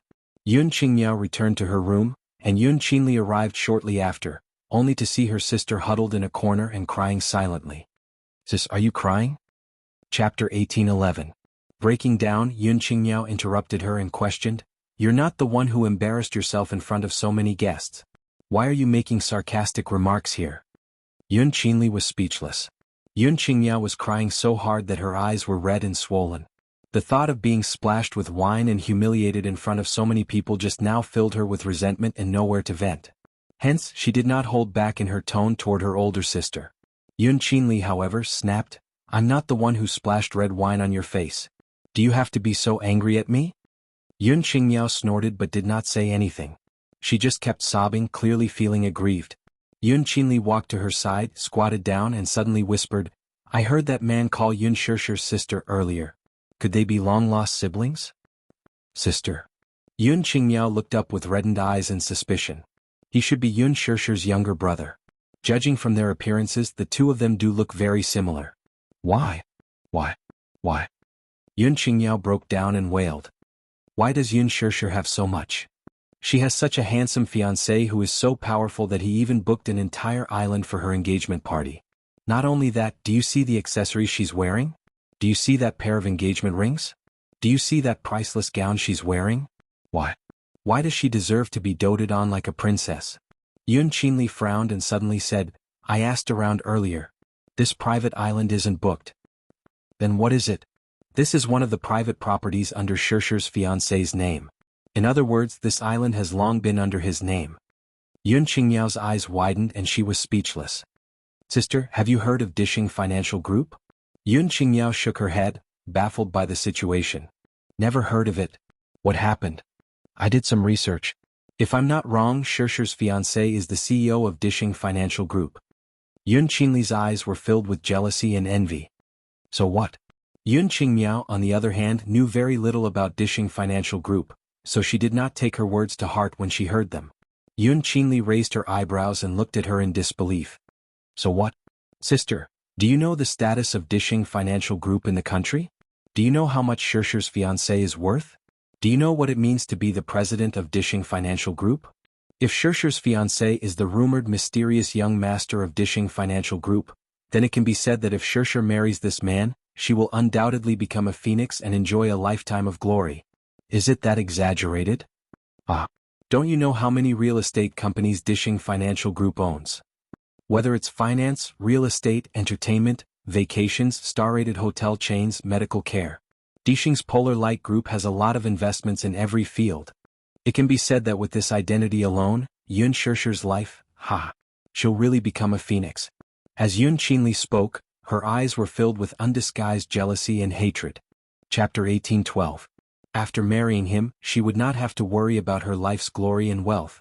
Among the guests earlier, even the royals and political leaders of other countries, as well as the honorable president, were present. It went without saying how outstanding Mu Yaja's status was. Yun Qinli was extremely envious. However, she could only look on helplessly. In her heart, however, she started to hate Yun Shishi for being such a jinx. In her opinion, a woman with such a background like Yun Shishi was nothing more than a typical Cinderella. Apart from her pretty face, what else did she have? How could she be worthy of Mu Yaja, who was of such a high status? To her, someone like Yun Shishi, who could marry a rich young master with a net worth of tens of millions, was already very enviable. Now, especially after experiencing such a grand and romantic engagement ceremony, her jealousy toward Yun Shishi had seeped into her bones. What right did she have? What right did Yun Shishi have to marry such an outstanding man when she had nothing? How many people were envious of her for marrying into a rich family? What about her? Comparing oneself to others was truly infuriating. Yun Qingyao was also feeling conflicted. After witnessing the materialistic nature of the big city, she yearned for a life of luxury. Her mood also became impetuous. She desperately wanted to integrate into the upper-class society and befriend an outstanding man like Mu Yaja. She did not have high expectations. As long as it was a man half as capable as Mu Yaja, she would go after him. Alas, she was met with a rebuff from the Gongjia. Yun Qingyao felt unbalanced. What right did Yun Shishi have but not her? She did not know what tricks she had used to make a man like Mu Yaja fall head over heels for her. It seemed that she was quite capable. On the surface, she looked pure and untainted, as pure as ice and as pure as jade. Who knew how despicable she was in her bones? She's really the reincarnation of a vixen. I don't know what kind of despicable methods she used, but look at Mu Yaja. He's so obedient to her. Sis, let's work harder too. Who knows, maybe we can find a man who's more outstanding than him. Yun Qinli encouraged. Yun Qingyao narrowed her eyes. Although she sneered without saying a word, the ambition in her eyes could not be concealed. After the engagement ceremony ended, Yun Shishi and Mu Yaja sent off the guests. Not long after, another uninvited guest arrived. When Mu Linfeng and Mu Shumin appeared at the venue, Yun Shishi was caught off guard and stood rooted to the ground. Mu Yaja was not too surprised, however. He knew that this man would eventually show up. With Mu Shumin's help, Mu Linfeng leaned on his cane and looked at the newlyweds with a dark expression. When he saw Mu Yaja hugging Yun Shishi's shoulder, he sized her up with a cold gaze and let out a bone-chilling sneer. The venue was completely sealed off today. Those who could not produce an invitation were not allowed to enter. When Mu Linfeng and Mu Shumin arrived, they were stopped outside the venue because they could not produce an invitation. It was only when the guests had left that he was able to sneak in. Mu Linfeng did not know that Mu Yaja had prepared this engagement ceremony at first. He thought back to when Mu Yaja had said that even if he got married, he would not touch the Mu family's assets, but he did not believe it. Chapter 18:13. In the end, when he found out that Mu Yaja had meticulously prepared such a grand engagement party, he was shocked. He knew that it was because of this engagement banquet. Although it was not a high-profile event, many important guests were invited. The sound of the wind naturally fell into his ears. How could he believe it? Engagement party? This rascal did not use any funds from the Mu group. How did he have the ability to organize such a grand engagement party? He was full of doubts as he rushed to the venue with Mu Xiumin. However, the scene before him made him turn pale with fright. Without using the Mu group's funds, the engagement party was actually so grand and dignified. At the same time, this surprised him and vaguely made him suspicious. When he wanted to enter the venue, he was stopped at the door. This infuriated Mu Linfeng greatly. Who was he? He was Mu Yaja's second uncle. Why did he need an invitation to attend his nephew's engagement party? How could this be? Mu Linfeng felt like he was going crazy. If it were not for the 2 holes in his nose, he would have been angered to death. He was filled with hatred. Mu Xiumin was also rebuffed. She rushed all the way here but was stopped at the door. She had lost all her face. Hence, when she saw Mu Yaja and Yun Shishir smiling as they sent the guests off, she suppressed her anger with great difficulty and did not explode on the spot. When Mu Yaja saw them, he still gave them some face and called out coldly, "Second uncle." However, he ignored Mu Xiumin as if she was invisible. Mu Xiumin was so angry that she almost vomited blood. Just as she was about to flare up, Mu Linfeng held her down. Only then did she swallow her anger and calm down. "You still have the cheek to call me second uncle?" Most of the guests had left, so Mu Linfeng stood at the door and knocked his walking stick on the floor. He said angrily, "What do you mean by this? What are you trying to do by coming to this island without telling everyone in the Mu family? Are you trying to rebel? Or will you only stop when you anger me to death?" "Second uncle, you're exaggerating." Mu Yaja hugged Yun Shishir tightly, but his expression was indifferent. "Shishir and I should invite guests who sincerely wish us well for our engagement party. As for those who treat us coldly and have bad intentions, there is no need to invite them." Bad intentions? Mu Linfeng frowned deeply, but he was so angry that he laughed. "Rascal, are you trying to anger me to death? Didn't I warn you not to have anything to do with this woman? The sooner you cut off the relationship between you and her, the better. I don't approve of her, so naturally, I won't allow her to take half a step into the Mu family. I've told you this clearly, but you didn't listen, did you?" Gong Jie heard the commotion and walked to the door. However, when he saw this scene, a cold light flashed in his deep eyes. A cold arc appeared on his lips. He walked to Yun Shishir expressionlessly, but his exceptionally cold gaze landed on Mu Linfeng. Mu Linfeng was so angry that he did not notice that the indifferent man standing behind Yun Shishir had completely exploded in anger. "I heard about your engagement from someone else. You hid it from everyone in the Mu family and actually came here to get engaged with this unknown woman? I think you're going to ruin the Mu family's reputation." "Shut up. Shut up." Chapter 1814. Gong Jie and Mu Yaja spoke in unison, almost at the same time. As soon as he said that, the 2 men exchanged glances. Gong Jie's eyes, however, were filled with inexplicable hostility. He instinctively pulled Yun Shishir aside and looked at Mu Yaja unhappily. His eyes were burning with anger as he pointed at Mu Linfeng and Mu Xiumin. What's going on? He had thought that this engagement ceremony would receive everyone's blessings. However, these 2 people had suddenly jumped out to criticize him. Gong Jie sized up the middle-aged man and woman standing in front of him. Based on their words, he could tell who they were. They should be from the Mu family. However, they had been so aggressive from the moment they appeared. They even insulted his sister and called her a wild woman. These words fell clearly into his ears. What wild woman? When Gong Jie heard this, he was filled with anger but had nowhere to vent it. He held her hand tightly and every joint in his body stiffened. Yun Shishir was shocked by Gong Jie's anger. She could not help but reach out to comfort Gong Jie's shoulder. However, she saw him glaring at Mu Yaja and questioning sternly, "How dare they call my sister a wild woman? Who gave them the guts?" Mu Linfeng was inexplicably furious when he heard this. Where did this arrogant brat come from? How dare he say such things? What did he mean by, "who gave them the guts"? This man's tone was so arrogant. Did he know who he was shouting at?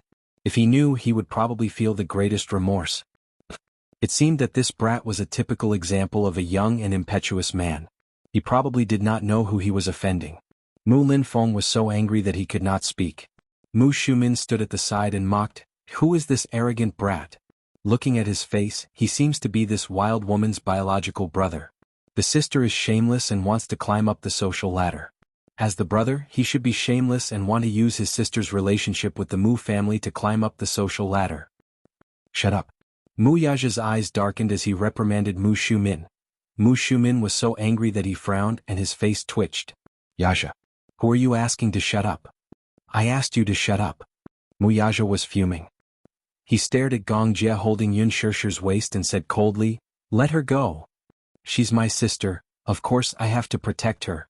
In the past she was bullied because I wasn't around. Now I won't let anyone humiliate her." As he spoke, he did not let go of her hand. He suddenly regretted it. This was only an engagement, and he had to watch as his sister was humiliated.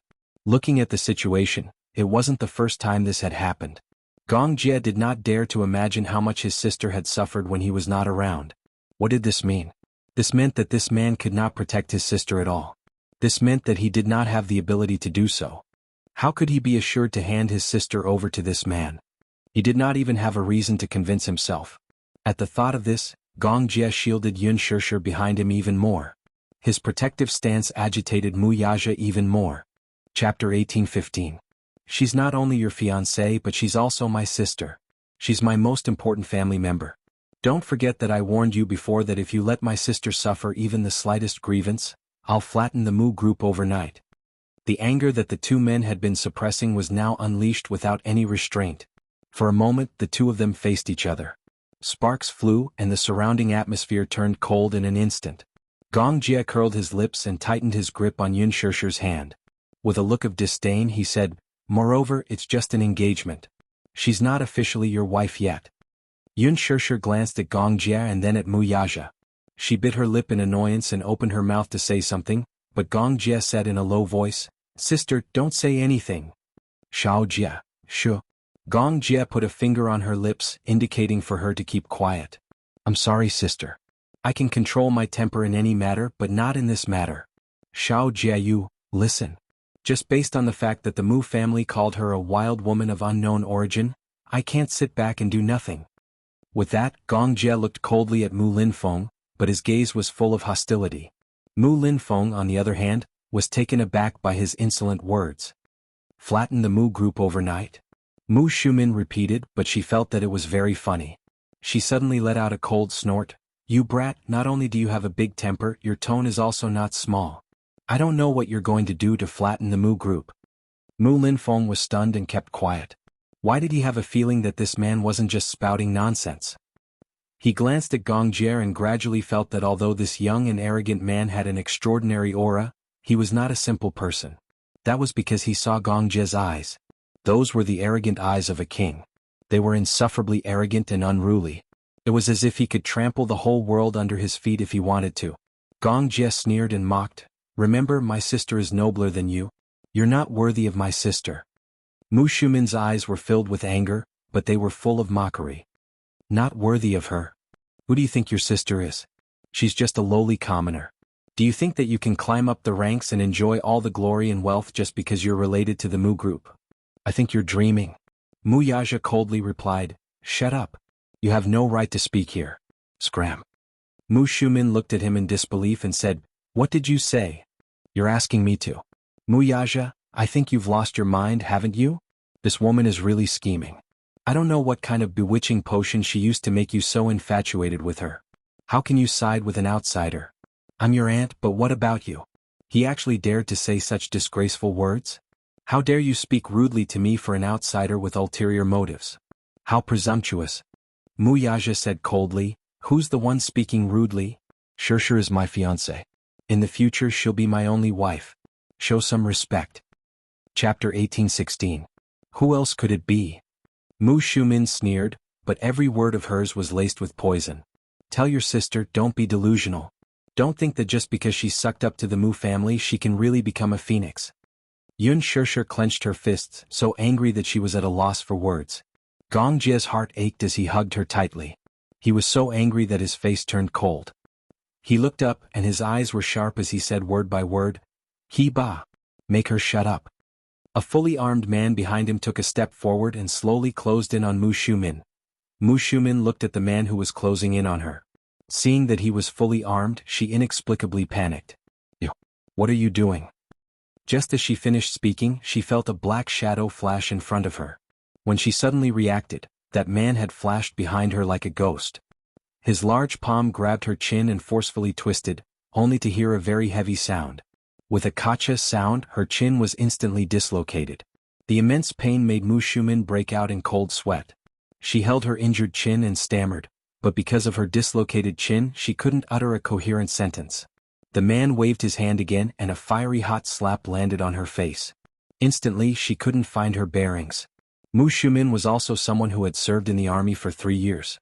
She had trained her skills beyond that of an ordinary person. Even so, to her this man's fighting ability was quite terrifying. She didn't even see how the man made his move.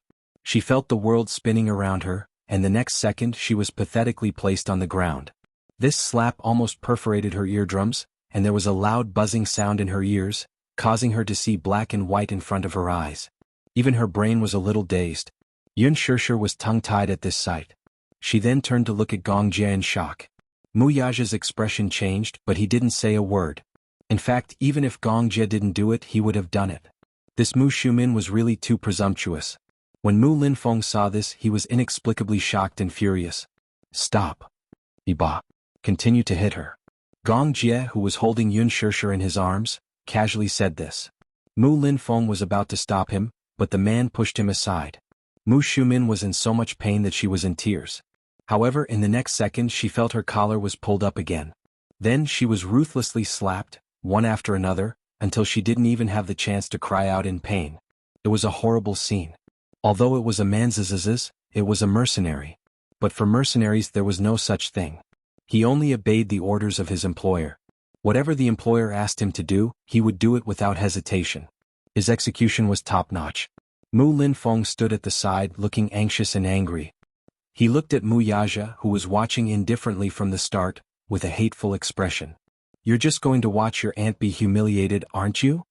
Mu Linfeng glared at him fiercely, his voice trembling badly. Mu Yaja sneered. Only in this aspect he and Gong Jie were on the same side. Second uncle, you're wrong. Aunt's mouth really needs to be disciplined. Since that's the case, why don't we discipline her properly? Otherwise he really doesn't know the immensity of heaven and earth. Chapter 1817. Therefore, since someone was willing to help him, why wouldn't he do it? As a nephew, he could not be rude to his aunt, or he would be offending his superior. However, if Gong Jie were to step in, it would be considered as helping Yun Shirshir vent her anger. Even if Gong Jie did not step in this time, Mu Yaja would still secretly teach Mu Shumin a lesson. Stop. Stop hitting him. Mu Linfeng stomped his feet in anger.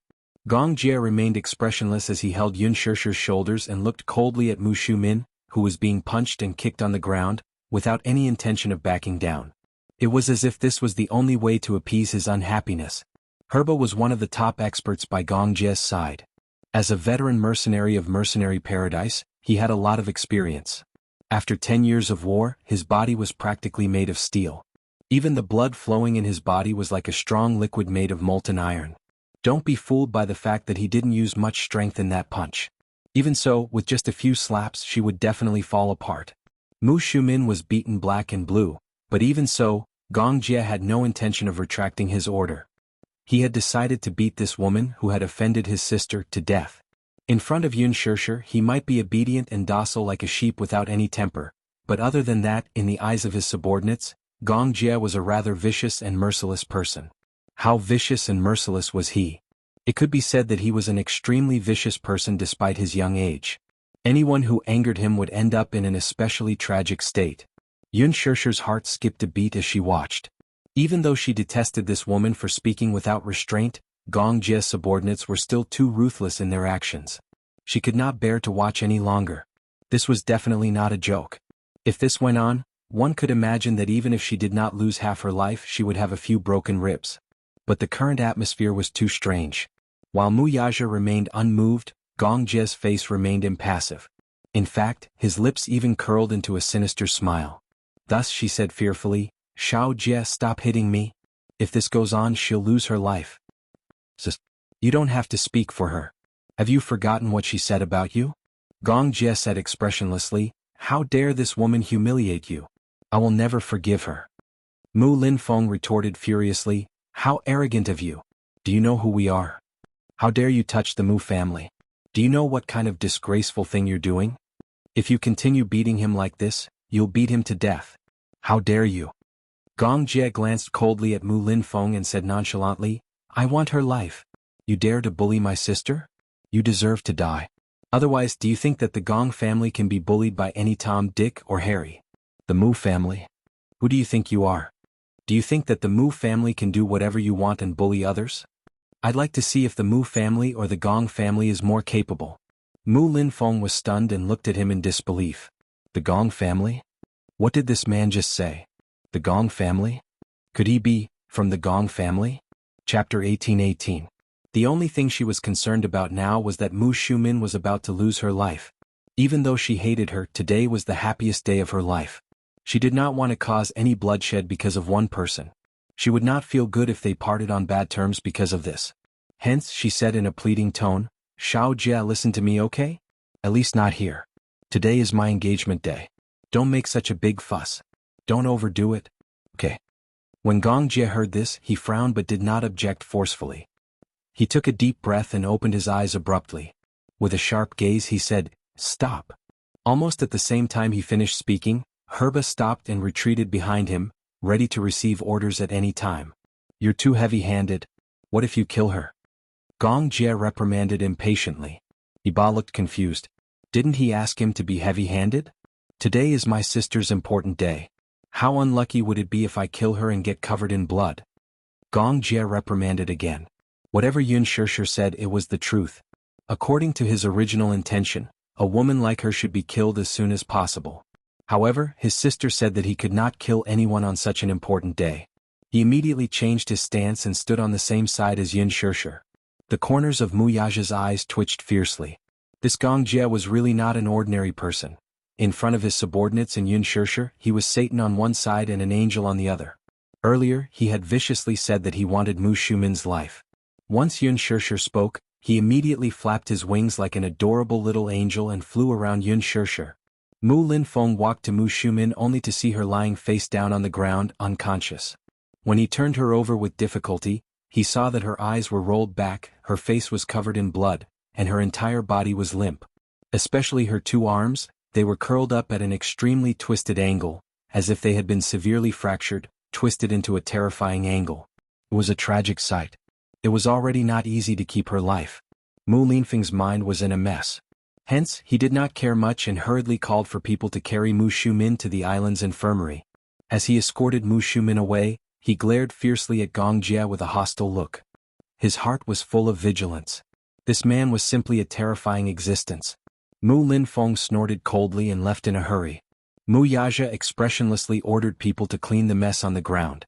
Gong Jie was unhappy to see Mu Shumin's infirmary. Hence, he comforted Yun Shishir. Sister, don't spoil the fun because of her. She bullied you and I've already ruthlessly retaliated. With today's lesson, she definitely won't let you suffer in the future. Xiao Jie, don't you think you've gone overboard? Yun Shishir interrupted him. Gong Jie was stunned and looked at her with a hurt expression. How have I gone overboard? When did you become so violent? Yun Shishir looked at him sadly. She felt that she had inadvertently caught a glimpse of the terrifying and cold expression on his face just now. Somehow, she felt that this younger brother in front of her seemed a little unfamiliar. Gong Jie's gaze was stunned and he was full of grievances. Sister, how can you say that? How am I violent? Chapter 1819. You're still saying that you're not violent after beating her up like that? But she bullied you. I'm standing up for you. I don't need you to stand up for me. Yun Shishir said angrily, I don't like such a violent Xiao Jie. You couldn't even bear to hurt a stray cat in the past, but now you can actually say something as scary as I just want her life. You weren't like this in the past. She didn't think that it was wrong for Gong Jie to stand up for her. However, she felt that Gong Jie had a scary side to him that she didn't know about. In her memory, her Xiao Jie wasn't such a ruthless person. Perhaps it was because of some kind of telepathy. She felt that Xiao Jie was a little different from the child who always stuck behind her when he was young. Back then Xiao Jie was innocent, cute and innocent. Sometimes he was mischievous, sometimes he was docile, but at least he was kind. However, the Gong Jie of today, although he was as docile as a lamb in front of her, she realized how scary he was when he accidentally revealed his disguise in front of her. She wasn't a ruthless person. Mu Shumin did go overboard just now, but Xiao Jie actually said that he just wanted her life. How could he say such cruel words so easily? Yun Shishir couldn't help but suspect his identity. she suddenly asked suspiciously, Xiao Jie, what do you do for a living? Can you tell me? Why do you have such a powerful personal bodyguard? Why are you always so busy flying all over the world? Why have you become so ruthless, so arrogant that you don't put anyone in your eyes? What is your identity? I have a feeling that you're hiding something from me. Is that so? Gong Jie was stunned. He wanted to say something but stopped himself. He didn't dare to say it. He was afraid that if he told the truth, his sister would be afraid of him and distance herself from him. Yun Shishir saw his evasive gaze and was disappointed. You don't want to be honest with me, do you? Gong Jie said hesitantly, Sis, don't tell me, sis, don't let your imagination run wild. Gong Jie was a little flustered as he comforted her. Don't let your imagination run wild, okay? I didn't mean to hide it from you, it's just what? Yun Shishir narrowed her eyes. Xiao Jie, I know I shouldn't interfere with your personal life. But there are some things that I really don't understand. I have a feeling that you and I are different. I'm like a commoner, but you give people the feeling that you're the supreme ruler who controls life and death. When she stood beside him, she would often feel suffocated by his domineering aura. Gong Jie remained silent, unsure of how to come clean with her. She smiled helplessly and casually said, Since you're willing to be honest and want to hide it from me, then continue hiding it from me. After saying that, she suddenly let go of his hand. Feeling nervous, the man reached out to grab her hand. But she coldly avoided him. Gong Jie looked at her with hurt, but he could only watch helplessly as she held onto Muyaja's arm and slowly walked away. Muyaja looked at him coldly and then, as if to provoke him, slowly walked away with a playful smile. Gong Jie was so angry that he clenched his fists and gritted his teeth. Do you think I should be honest with her about my identity? Chapter 1820. Yu rolled his eyes. He took a sip of his cola and suddenly leaned forward mysteriously. He lowered his voice and said, Do you know why I hid the fact that I'm in the hurricane group from Mommy? What? Gong Jie asked, puzzled. Yu sniffled and said pitifully, If Mommy found out that I was involved in smuggling, she would beat my ass. He sighed and shook his head. That's why I tried so hard to hide it until now. Even Mommy doesn't know my identity. In Mommy's eyes, I'm an innocent and cute child. So I'll play this role well. If she finds out that I've been doing these things behind her back, I'll definitely be beaten up badly. Gong Jie was utterly impressed. You were able to hide it from her for so long without being found out. That's because I'm good at acting. Yu was quite proud. Gong Jie was silent. He drank the dry red wine in his glass and said dejectedly, She said that I've changed. She said that I've become more ruthless. Yu, is that true? Yu sipped on his cola and gave him a look, telling him to figure it out for himself. Gong Jie frowned. What do you mean by that look? I think Mommy's right. Uncle, you're really ruthless. Yu spread his hands and pretended to be innocent. How am I ruthless? Yu rolled his eyes and said, Haha, hanging a pirate on a cargo ship under the scorching sun for 3 days and drying him alive. Only my dear uncle would do such a heartless thing. Gong Jie was silent again. He hijacked my cargo ship and shot one of my crew members. Leaving him under the scorching sun for 3 days is considered a light punishment. Then using a live hostage as a gun to practice shooting, only you would do that, right? Yu asked again. Gong Jie defended himself. That hostage was the leader of a terrorist organization and wanted to assassinate me. Yu was speechless. Gong Jie felt good about himself and said, Actually, I feel that I'm very kind. Yu looked at him as if he was looking at a hopeless idiot. Uncle, I think your worldview might be a little different from Mommy's. Why? Yu seriously. Look, in Mommy's worldview, killing, arson, smuggling, armed, these people are defined as bad people. Gong Jie nodded thoughtfully. But there are so many options, how many of them do you have? Have you killed anyone? Yes. Have you set fires? I bombed the presidents. Do you smuggle? Do you have an armed group? Yu shrugged helplessly and then laughed. Look, in Mommy's heart, you're a heinous villain. Gong Jie was instantly disheartened and felt that there was nothing left to live for. Also, Mommy might be angry because she feels that you're hiding something from her. She actually cares about you a lot and wants to integrate into your world, but you seem to be